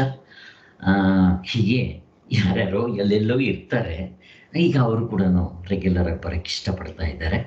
ಹಾಗೆ ಸೊ ಇಲ್ಲಿಗೆ ಬರೋಣ. ಇನ್ನೇನು ಆಗೋಯ್ತು. ಆದ್ದರಿಂದ ಇಲ್ಲಿ ನಮ್ಗೆ ಗಾಢನಿದ್ರೆ ಅನುಭವವಾಗಲಿ, ಎಚ್ಚರ ಕನಸಿನ ಅನುಭವವಾಗಲಿ, ಎಚ್ಚರದ ನಮ್ಗೆ ಇವಾಗಲೇ ಗೊತ್ತಾಗಲ್ಲ, ಕನಸಿಂದು ಗಾಢನಿದ್ರೆದು ಡೈರೆಕ್ಟ್ ಆಗಿ ಇಂಟ್ಯೂಷನ್ ಅಂತೀವಿ. ಇದು ಇಂಟ್ಯೂಷನ್ಗೆ ಯಾವ ಪ್ರತ್ಯಯ ಬೇಡ, ಯಾವ ಇನ್ಸ್ಟ್ರೂಮೆಂಟ್ಸ್ ಬೇಡ, ಏನೇನು ಬೇಡ, ಅದು ಪೂರ್ಣವಾಗಿ ನೋಡುತ್ತದು. ಇಲ್ಲಿ ಆಬ್ಜೆಕ್ಟ್ ಸಬ್ಜೆಕ್ಟ್ ನಾವು ಒಟ್ಟಿಗೆ ಸೇರಿಸಿದೆ, ಅವಸ್ಥೆಯನ್ನು ಕೂಡ ಪೂರ್ತಿ ಮೇಲ್ ನಿಂತು ನೋಡುತ್ತೆ. ಅದರಿಂದ ಆ ಆನಂದವು ಅಂಥದ್ದೇ. ಈಗ ನಮ್ಗೆ ಕನಸು ನಿದ್ದೆ ಕರೆಕ್ಟ್ ಅನ್ಸುತ್ತೆ. ಎಚ್ಚರದಲ್ಲೂ ಕೂಡ ಪ್ರತ್ಯಯ ಇಲ್ಲದೆ ನೋಡೋಕೆ ಬರ್ಬೇಕಪ್ಪ ನಮ್ಗೆ. ನಾವು ಆತ್ಮನಲ್ಲಿ ನಿಂತು ನೋಡೋಕೆ ಬರ್ಬೇಕು. ಇವಾಗ ಬರ್ತಾ ಇಲ್ಲ ನಮ್ಗೆ. ನಾವು ಆತ್ಮನಲ್ಲಿ ನಿಂತ್ರೆ ಆವಾಗ ನಮ್ಗೆ ಗೊತ್ತಾಗುತ್ತೆ. ಹೇಗೆ ಗೊತ್ತಾಗುತ್ತೆ ಗೊತ್ತಾ? ಇವರು ಯಾರು ಹೆಂಡತಿನ ಕಂಡ್ರೆ ಪಾಂಡುರಂಗ ತುಕಾರಾಮರು, ಅವ್ರಿಗೆ ಯಾವುದೇ ವಸ್ತು ಇರಲಿ, ಆ ವಸ್ತು ಬರ್ಲು ನೋಡ್ಲಿ, ಕಡ್ಡಿ ನೋಡ್ಲಿ, ಏನ್ ನೋಡ್ಲಿ, ನಾಯಿ ನೋಡ್ಲಿ, ಅವ್ರ ಪಾಂಡುರಂಗ. ನಾಯಿ ನೋಡಿದ ತಕ್ಷಣ ನಾವು ಅದನ್ನ ನಾಯಿ ಅಂತೀವಿ, ಆನೆ ಅಂತೀವಿ, ಕುದುರೆ ಅಂತೀವಿ, ನಮ್ಗೆ ವಸ್ತುಗಳು ನೋಡ್ತೀವಿ. ಅವ್ರು ಅದರ ಹಿಂತಡಿಕೆ ಇರೋ ಆತ್ಮ ಕಾಣ್ತಾ ಇರ್ತಾನೆ ಅವ್ರಿಗೆ. ಅವ್ರು ಹೇಳ್ತಾರೆ ಪಾಂಡುರಂಗ ಅಂತಾರೆ. ಏನ್ ಜ್ಞಾನ ಆದ್ರೂ ಕೂಡ ಅವ್ರಿಗೆ ಅದಕ್ಕೆ ಆತ್ಮನ ಜ್ಞಾನ ಆಯಿತು ಅಂತ ಅವ್ರು ಹೇಳ್ತಾರೆ. ನಾವು ವಸ್ತು ಜ್ಞಾನ ಆಯಿತು ಅಂತ ಹೇಳ್ತೀವಿ. ಯಾವುದಾದ್ರೂ ವಸ್ತು ಅನುಭವಿಸಿದ್ರೆ ನಾನು ಆ ಮೌನ ಎಷ್ಟು ಸೀಗಿದೆ ಅಂತ ನಾನು ಅಂತೀನಿ. ಅವ್ರಂತಾರೆ ಆತ್ಮ ಎಷ್ಟು ಆನಂದವಾಗಿದ್ದಾನೆ ಅಂತ ಅವರು ಹೇಳ್ತಾರೆ. ಪ್ರತಿ ಎಚ್ಚರದಲ್ಲಿ ನಮ್ಗೆ ಆಗ್ಬೇಕಿದು. ಆದ್ದರಿಂದ ಪರಮಾತ್ಮನ ಕೇಳ್ಕೋಣ. ಹೇ ಭಗವಂತ, ನಮ್ಮೆಲ್ಲರಿಗೂ ಕರುಣೆಯಿಂದ, ಪರಮಾತ್ಮ ತುಂಬ ಕರುಣಾಮಯಿ, ನಾವು ಸುಮ್ಮನೆ ಹೇಳ್ಬೇಕಷ್ಟೇ.